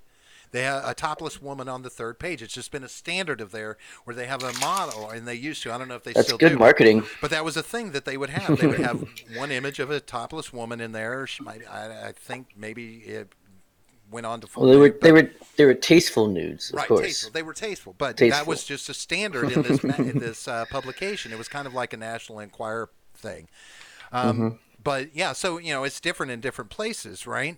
But here in America, I'm sorry, but if an Internet Bill of Rights goes into place, our freedom of speech is going to be fucked. And we have created this is fucked. Right, this is fucked, and it's already starting to be fucked because more and more new media outlets, like YouTube, are starting to become more stringent and putting shows like this in jeopardy, simply from the fact that all it takes is for somebody to complain one time to potentially just get you banned, right? And new media is a focus for them, especially as even businesses fall under political pressure. And our culture, it's our culture that's doing these culture wars are driving things that are happening in government. And so in a sense, yes, our government is being controlled by the people, but it's being controlled by a small, loud, boisterous group of people or multiple groups of people who want everything to be wrong. Everything must be PC. You can't talk to me unless you talk to me like a blank slate. You can't see anything that I am or point out anything I am. You must talk to me as a blank slate. And get your gender pronouns right, or we will potentially charge you for that too. Yeah. Well, I mean, I talk to John like he's a blank slate all the time. It's true. I mean, I pretty much am just a blank slate. Hey, and I agree, Seawall. Yes, what you beard is what you get. I agree. Yes, there should be some accountability on news media. Yes, but to say that that's an accountability where they're expected to force that they have to put a redaction out if they lie. Or not a redaction, but you know what I'm taking. What I mean. What do you call it? I don't agree. Retraction. There it is. Go ahead, Ed. I don't agree with that. Even if it does what he says? I think they should be able to put whatever information out that they want, and the people should be beholden to hold them account on their own by their views. Mm-hmm.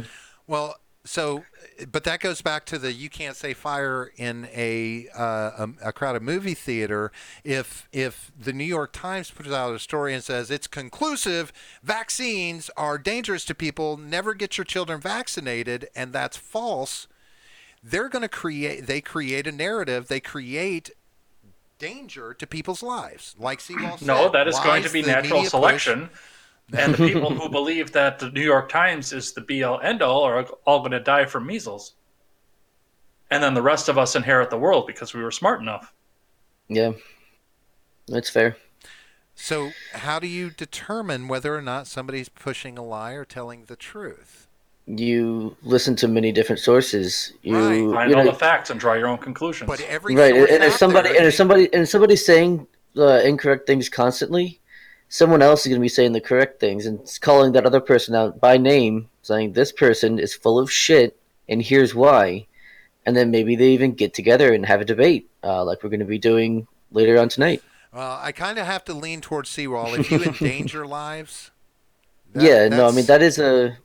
And telling people not to vaccinate, that endangers lives. If you lay out blanket statements that... Yeah, but the problem with that, which I agree with, that, you can't actually endanger lives, but the problem is what is endangering lives? The definition for what endangers lives is so loose nowadays. I mean, you hear from the left constantly always talking about this is going to get people killed. People are going to die from, like, whatever the issue is, people are always going to die. It's always endangering someone's life. So like everything else, the word just loses meaning, or the phrase loses meaning. People are going to die anyway. That's the nature of the life, is to die. Right, people die every day, right? And Seawall, what I was saying that correlates is that if a newspaper put out, "Do not get your children vaccinated," that's a call to action as well. Yeah. That falls under that same premise in my mind as shouting fire in a movie theater. If you're teaching the public a falsehood and telling them not to pursue an actually safe thing because it's going to kill you, that's fucking putting people in danger. I don't like. I think it's wrong. I think Seawall's got it right. A call to action is not speech. Right. And then I want to address the media falls under freedom of the press to print whatever they want, even if it's a call to action that endangers people. That's free. That falls under freedom of press. They can print whatever they want. Well, I want to address real quick what Cameron said in the chat there. He said if it's counter to collective learning, it endangers lives.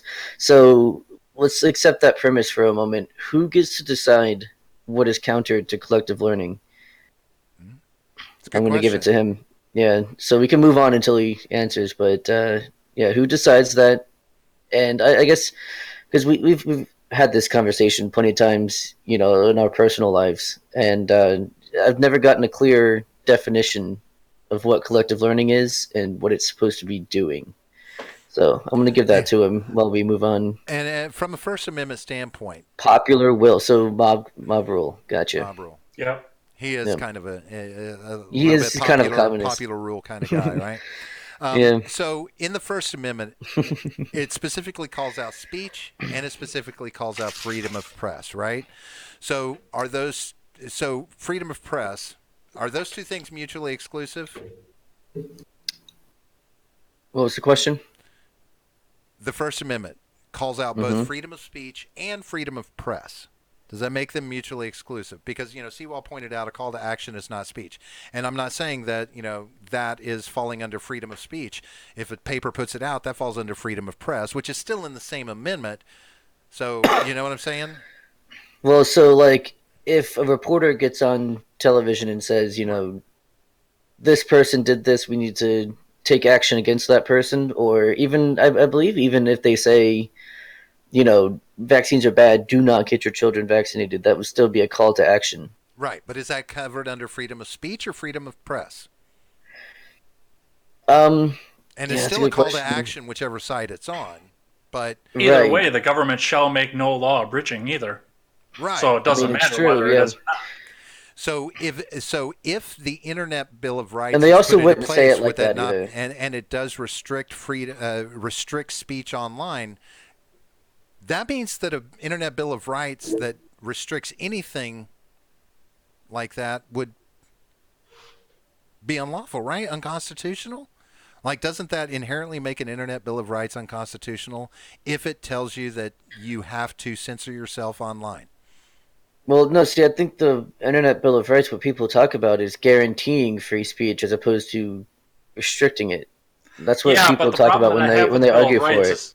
The problem I have with an Internet Bill of Rights, though, is it's the federal government coming down and telling private companies what they can and cannot do with their business. I have so many problems with the Internet Bill of Rights and the idea of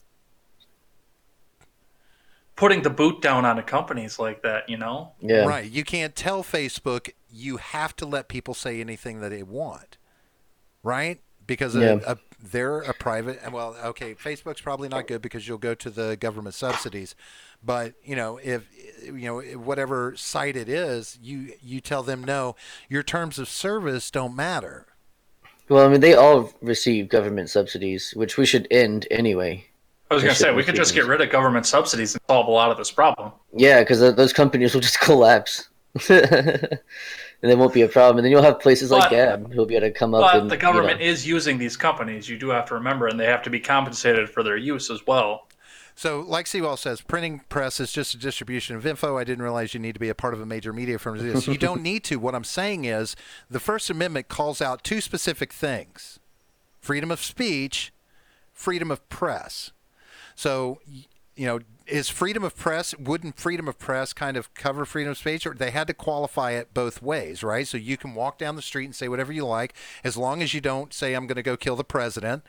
And you can print all the same stuff or other things, as long as you don't say, I'm going to go kill the president, right? I mean, that's why I'm asking the question, did that make the two things mutually exclusive or not? I think you're reading too far into this direction, to be completely honest. Well, he's calling out that it's not a call to action, it's not speech. Well, okay, a call to action can be in speech and a call to action can be in the press. Whichever way you want to go, that's a semantics point that doesn't lend to the argument. The bottom line is if they try and censor either one, it goes against the First Amendment. Go ahead. Good. So the thing with the freedom of the press versus the freedom of the speech, think about North Korea and their media situation the way that it is, or Nazi Germany, for example, and the media situation that it is, or was rather in the case of Nazi it still Germany. Is. Yeah, it still is. Yeah. Or any other top-down governmental system. Freedom of speech regards to the individual, yes, but the freedom of the press keeps the government from mandating A, what is an acceptable form of press, and B, mandating that the only form of press that goes out to the people comes from the government. So what it does is it protects conglomerates people coming together who want to go out and make a media company, because it allows for us to be the reporters rather than people who are approved by the government. So that's where the two things come out differently, or at least that's the way that I see it and read the text. So we don't have state-run media, and that's the only media option that we have. We can That's actually fair, yeah. dissent against the government. Right. And ultimately, I understand the argument about call to action, freedom of speech, freedom of press. But the bottom line is based off that, freedom of press and freedom of speech, you cannot hold press accountable for anything that they print. Like the government, you can't do anything. The amendment says the government cannot infringe upon that, right? So, well, that would fall under speech, and the part of the press would be the ability for that private company to make a private company and become a media. It also protects the right of us being able to go out there and create our individual channels and go out there, because the state's not running the media. We, the people, are running the media. right. So, Which, with the mainstream press becoming the arm of the Democrat Party and trying to put the rest of us down, I think that does fly in the face of freedom of the press. Yes, they have the freedom of speech to say whatever they want about us, but if they're getting government subsidies and they're becoming armed with the government, then they have no business coming in and trying and shutting the rest of us down. So, how do we solve the problem of getting factual, not? Uh-oh, did everybody freeze up? We're having a big. I've got a storm going on here. Yeah, me too. I hope we're not going to get rained out. Oh, you're back, John. But uh-oh, whoa! Oh no, Ed! No, someone save Ed! What's going on here? Everybody's voices got scrambled. Yeah, I don't know. The government's stepping in. Oh no! Hey, I'm green. Yeah, you are green. Edgar did. Now I'm showing a good connection without any issue, but there he is back. I've got red on my video connected. It says. I can't see mine right now because I've got to keep all my Discord redacted. Can you guys hear me? Yeah, we can hear you. Okay, You're not frozen or anything. Yeah. Yeah, I'm in the red. 67 ms. I guess it's milliseconds. I don't know. So Sewell says, and I don't want to use new laws to fuck the media companies. I want to trust bust them because they are engaging in anti-competitive practices.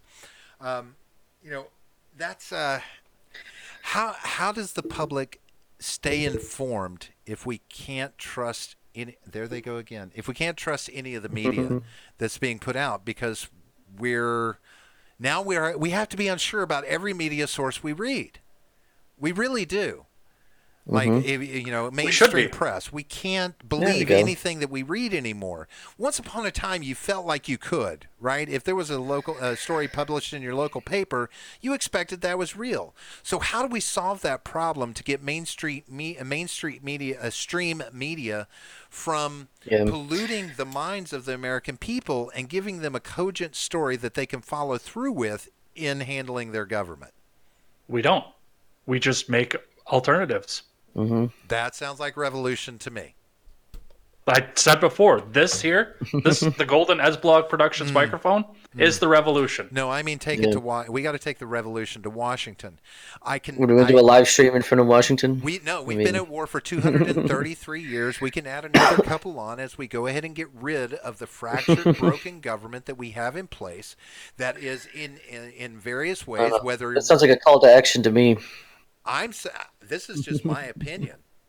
This is my opinion. This is what we're going to have to do, because I mean, look at it. If they try and if our freedom of speech is being eroded, our freedom of privacy is being eroded. I can't even have 2 weeks worth of food in my house without taking the chance that somebody's going to bust me out to the to Homeland Security. We've got the potential for all our guns to be taken away. When do we stand up and say, okay, you're unconstitutional, you've got to be taken out of the picture, we need a new setup? When does the revolution begin that is going to take to break this cycle that is going to continue being ongoing? I think we have to do it peacefully. Is that possible? And I think part of what we're going to have to do is, we've got the independent-minded people out there too, who will stand up and create their own media channels and media companies. I mean, again, all three of us are doing the same thing, but what would happen if, let's throw the example out there, even though I don't have any plans on doing this now in the near future. Let's say my plans didn't fall through last year and I ran for Senate here in Wisconsin. Okay. On an agenda of less laws. going to Washington and try and repeal as many laws as possible. Right. What would happen? Yeah, one person isn't going to do it out of 535, but what happened if we called to arms, called to revolution, and got 100 people across the country to run on and actually vote on the same platform, and we actually held them account to do so, especially in a big a populous state like yours? I'm not sure what we're going to do with our 7 representatives here, but I mean, you know, I've always felt that the Second Amendment, one of the tenets of the Second Amendment, held that was one of the ways that we protect ourselves from the tyranny of government. Well, the Second Amendment is there in place for when I start to run the campaign and start gaining traction, and the U.S. secret police come up to my door and try and eliminate me before anybody hears of me, I can shoot back. Yeah. I understand that, but isn't it also there to give us the power to stand up and defend ourselves from a tyrannical government?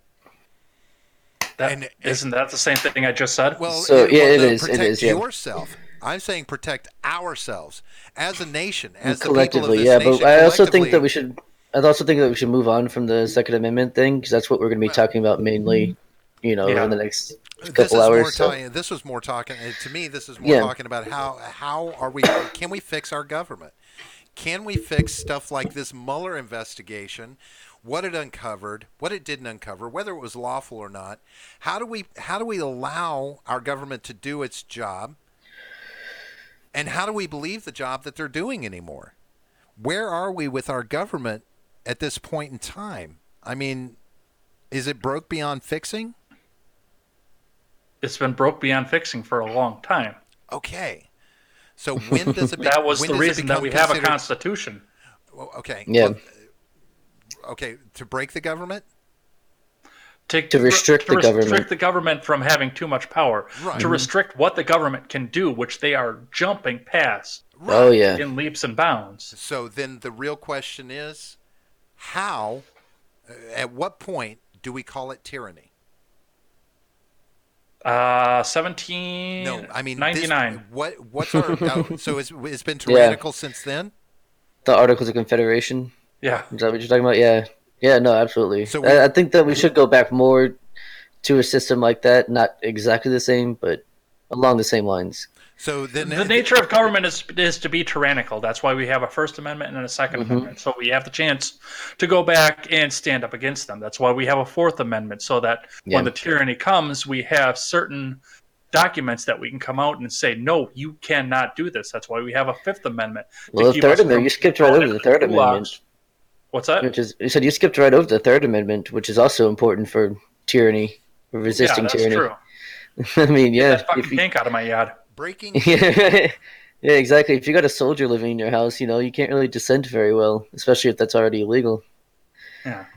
Just saying. Democratic presidential candidate Senator Elizabeth Warren on Friday called on Congress to begin impeachment proceedings against President Donald Trump. Warren of Massachusetts said her announcement was based on the findings of Special Counsel Robert Mueller. She tweeted, "The severity of this misconduct demands that elected officials in both parties set aside political considerations and do their constitutional duty.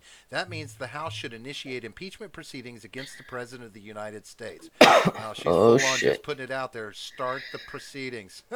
Wow. Now, of course, how much weight does that carry? Nothing, because she's a senator. But look in 2 weeks and see what our RCP average is. She didn't even wait for the meeting on Monday. She's like, "Fuck it, I've read enough." She must have read that. She must have just stayed in bed all night. She already knew the answer. She's got all the. She's read it all. She's with the heart bookmark. She had. Yeah. She's like, "I don't need nobody else talking to me on Monday." The little light on it now. But just want to point out also that we've been going for just about 2 hours, a little over, I think. Don't be a crybaby, John. We said 2 hours and 15 minutes. Thing you wanted me to remind you. Oh, I gotcha. You're just I'm doing my fucking job. Thank you. You're being a reminder. Like right. I'm all for Jesus. impeachment proceedings, not necessarily because of Orange Man bad, but because I think it should be something more common. Our leaders should be held to answer the questions of our people, of course. And it Fair is enough. Let's impeach Congress as well. as long as everybody, that's the thing, and that's the narrative that needs to be put out there, that an impeachment is not, that this is not an attempt to take the president out of office. It's an Well, opportunity in this for case, the, it is. In this hold instance, on. it is. What I'm Yeah, in saying this is, case it is. they should not put that narrative out there. It should be the narrative that has been spoken by a few people, that this is an opportunity for the president to clear his name. Yeah. And if he's smart, he wants it, because this report, in my opinion, along with different things that underlie it, are damning enough that it could negatively impact his chances in 2020. If he could exonerate himself through an impeachment hearing, he could quite literally guarantee his reelection in 2020. Right now, it's a 50-50. It's like, what impact is this going to have on his reelection chances? If he went through impeachment proceedings, Edgar, and was cleared, acquitted, would you be more likely to vote for him in 2020? It would depend on his agenda. Gotcha. Once again, the fact that I bring up, even sitting outside the Mueller report, the president's ability to be an outsider to get to the top is a lesson that we all need to take. And like I said, it gives the rest of us the okay to go and take the government back. I think that's a part of the reason that the people that are in power think that he's so dangerous. Not because his particular agenda is wrong, because he's running on a lot of the same agenda items that they all did, but it gives us the opportunity to run up and start primarying people. Right. That being said, this coming election, he is another politician that is trying to run for re-election. So my views on him and his campaign are going to be different than they would have been in 2016. Have you guys heard the conspiracy theory that he's trying to lose this next election? He doesn't want to win. But why would he do that? Well, I mean, all the shit he's he's a gone lifelong through. Democrat. Well, and all the shit he's gone through in the last, almost 4 years. But we could all agree that he's a narcissist, right? Right. That's why he's not going to drop out. Right. Because he's going to come on and say, yes, I want to win. Yes, I want to win. And again, not that I necessarily believe this. I just thought it was an interesting, theory, an interesting thought experiment to see. And I would believe that is true, that is possible, if one thing happened. Ivanka announced a run for the presidency, because that's the next Trump to try and go into office. They want to create that dynasty. Ivanka will be crucified. Well, yeah. She, it's been pointed out, conversations between her and DJT about who would be the next Trump to run for the presidency. He's already been grooming her by keeping her close at hand. He's been grooming DJT, but he doesn't keep him as close at hand because of some of the things that went on in the investigation. I'm waiting. That's what would let me know that he doesn't want to take the 2020 election. But I can almost guarantee you, I believe Ivanka Trump is going to be running in 2024 if Father does or does not get elected in 2020. She will throw her hat in the bid, or whatever, bid in the hat. Hat in the ring. Hat in the ring. Yeah. For 2024. I fully expect it. And this idea that I don't know, I can't picture that.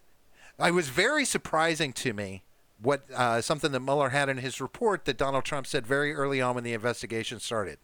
He's like, "Oh my God, I'm a sitting president and they're starting an investigation on me. I am completely fucked." He says, "I'm going to be fucked." Now, I understand I'm not going to be this person that says he was saying that because of all the crimes he may or may not have committed. It has nothing to do with that. It has to do with the fact that this kind of thing can smear him so hard that he may not get reelected again. So that tells me that he needs to allow an impeachment proceeding to go forward if he's clean, so that he can acquit himself and stand the best chance of getting a 2020 election. But that's just me. Yeah. I don't know. I don't know how I feel about that. Well, I mean, do you want him to run? Does anybody want him to run? I mean, do we have his supporters want? You do want him to run, right? So you can Absolutely. guarantee that a dim goes in? So I can guarantee that the memes will be bountiful. I mean, do for we a want little a bit dim in longer. office? I mean, Not really, no. I want to see him debate Kamala Harris. I I want want to to see her see. Yes, have to debate a yeah. Republican. I want to Yeah, see. that would be amazing. I want to see him debate Andrew Yang. To be honest with you, I'm Yeah, really. but there's not going to be any substance there. He's going to be trying to talk about substance, and Trump's going to be, That's the beauty of it. Trump yeah, I needs to know. make Not an gonna ass make of it. himself. I don't think he's going to make it either. But I I mean, mean, what do you think he did in the Elizabeth other Warren's election? already coronated. Do what? What was and that, Edgar? Liz Warren is already coronated anyway. Go Oh, listen to yeah. Pod Save America. So you think the DNC is going to trigger her more than over anybody else? Go listen to Pod Save America. They've all but told us that. Yeah. See, they I, can't. But they I don't can't know pull any that other shit Democrat again. that likes her. We- Bullshit, they can't. They pulled that shit with Bernie, Yeah. and everybody. There was. Yeah, but they're going to nobody do that a cares. second year? Nobody cares. A Oh second yeah, election in a row, absolutely, they're gonna- absolutely. They're going to Yeah. fuck somebody over blatantly. Yes. Yeah. Damn. Yeah. So I don't want to be part of the Democrats either. I mean, yeah. Let me ask you something. Do people still vote for Democrats after that happened to Bernie? Yes. yeah, right. but that's because she was Nobody a cares. woman. Yep. Nobody cares. Though is what I'm saying. Are you Selena Kyle? Michelle Pfeiffer from Batman Returns? But I'm a woman. But ultimately, having him debate Yang would not be any different than him debating Hillary Clinton. She stuck to facts. She stuck to the straight and narrow about things that Oh, happened. man. And what did he do? He blew numbers. He just blew air and won. I mean, Well, Seawall is got a demand for you in the chat there. He says, "I heard you kick puppies for fun. I Hey, need you if to you- hey, demand more an than- investigation please. into yourself and prove to a judge you are innocent." investigate that shit. You can go ahead. By You all kicked means, my dog. You can. You kicked my there's a- dog. there's Yeah, my God. There's a puppy next door. I'll get them to go. They'll testify that I've never kicked their puppy. It's the only puppy in the neighborhood. So Well, wasn't the accusation that you kicked Ed's dog? I think that's what it was. yeah, because I went all the way up north to kick a dog. I can't afford a bus So you ticket, just but I can admitted it. fly up, right? You just admitted it. Yep. Guilty. Send that man to the gulags. Look, if I'm, I fully expect that if I'm accused of a crime, I'm going to be investigated. That's how I expect it to work. I don't care what else happens. That's Would you how I call the expect police it on to work. yourself? Huh? Would you call the police on yourself? No. Fuck no. No. Right, exactly. That's kind of the point he was making in the chat. No, he said he heard I did. Did you hear it from me?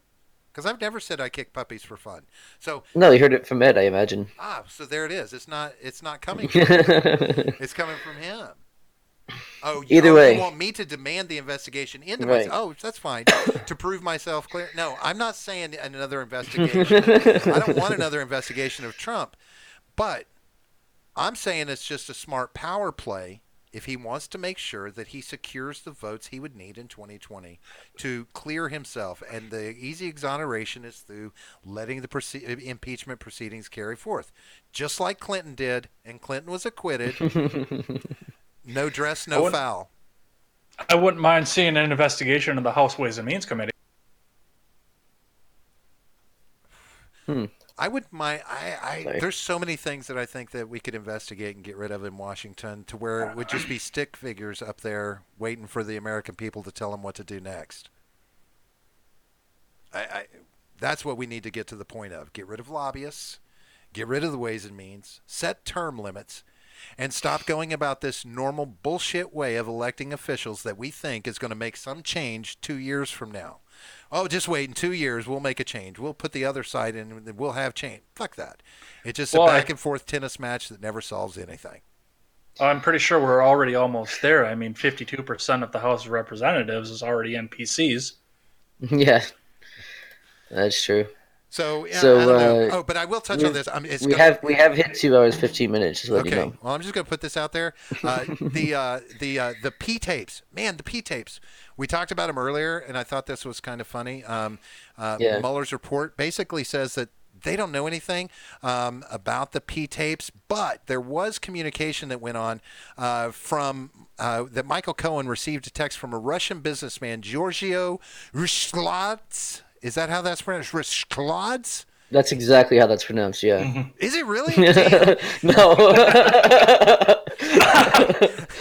My apologies to Giorgio if I got it wrong, or Giorgi if I got it wrong. Stopped flow of tapes from Russia, but not sure if there's anything else. Just so you know. And he said tapes referred to compromising tapes of Trump rumored to be held by persons associated with the Russian real estate conglomerate Crocus Group, which had helped host the 2013 Miss Universe pageant in Russia. Cohen said he spoke to Trump about the issue after receiving the text from and he said he was told the tapes were fake, but he did not communicate that to Cohen. Wait. Cohen said he spoke to Trump about. But Rishlads did not communicate that directly to Cohen. Trump said he heard it from Rishlads. So Dude, that name is like 80% consonant. Yeah, that's Russian for you.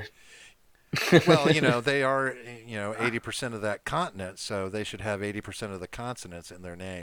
Lame. Yeah, it's the best I can come up with after 2 hours and 17 minutes. The president-elect expressed concern to intelligence community leaders about the fact that the information had leaked and asked whether they could make public statements refuting the allegations in the Steele report. So, that was the P tapes. There's no proof, but the one thing about the P tapes that is basically the P tapes that may or may not exist. They were said to have just been him watching two prostitutes peeing on it, playing piss games. Yeah, see that's boring. Right? I want to see him get peed you on. could have just pulled that up on YouTube. But the question was, were they not on YouTube? But I think we should start the conspiracy theory that they weren't prostitutes, that they were contestants in the pageant. Ooh, that's what we should do. Spicy. Yeah, that gets it spicy. All right, folks, we're going to take another little break, and I like what tension, keeping it going, earning that wrench. That's right. Yeah, dude. Keep making sure we're focused on St. Jude's. I know that most everybody who's in the chat and been with us has made a donation. So we're going to take a break for 15 minutes. So, Ed, you're hang on one sec. Let Ed answer the question that's in the chat. I see you looking at it. So I answered this already. That's right. Yeah, you did in the chat. Yeah. Yeah, I would rather see. I would rather see the Donald because I want to see whether or not it actually looks like Toad. That's right. There it is, right there. There's your answer. Oh, I think you just wanted it live on the air. I got to watch that because that's racist now. That's not a thumbs up. You're doing a great job anymore. Yeah. All right, so I disavow. Hey, you as a listening audience, help us with our responsibility of making sure we're tweeting this out, getting it out there to the general public that we're trying to raise money for St. Jude's. It's Good Friday, so let's have a good charity run for these next 8 hours that we're going to be on the air. Edgar, please come back and join us if you're feeling it, and because I love talking to you. It's a break from the well, I guess I have to say the other neck beard now. But anyway, folks, if anybody in the listening audience wants to jump into this chat and get on your mic and tell us why I'm the dumbass of the day, asking questions that the American public is asking, you let me know. You're victimized by the chat. I am. I'm so victimized. I feel hurt. I'm going to call hate crime. So it is. We're going to take about 12 minutes, and we'll be back right around. What time is it? 4:38. We'll call it 15 minutes. So we'll be back just a little bit before 5, even though it says 5. Thanks, folks, and we'll talk to you in just a few minutes. Peace. See you. Take care.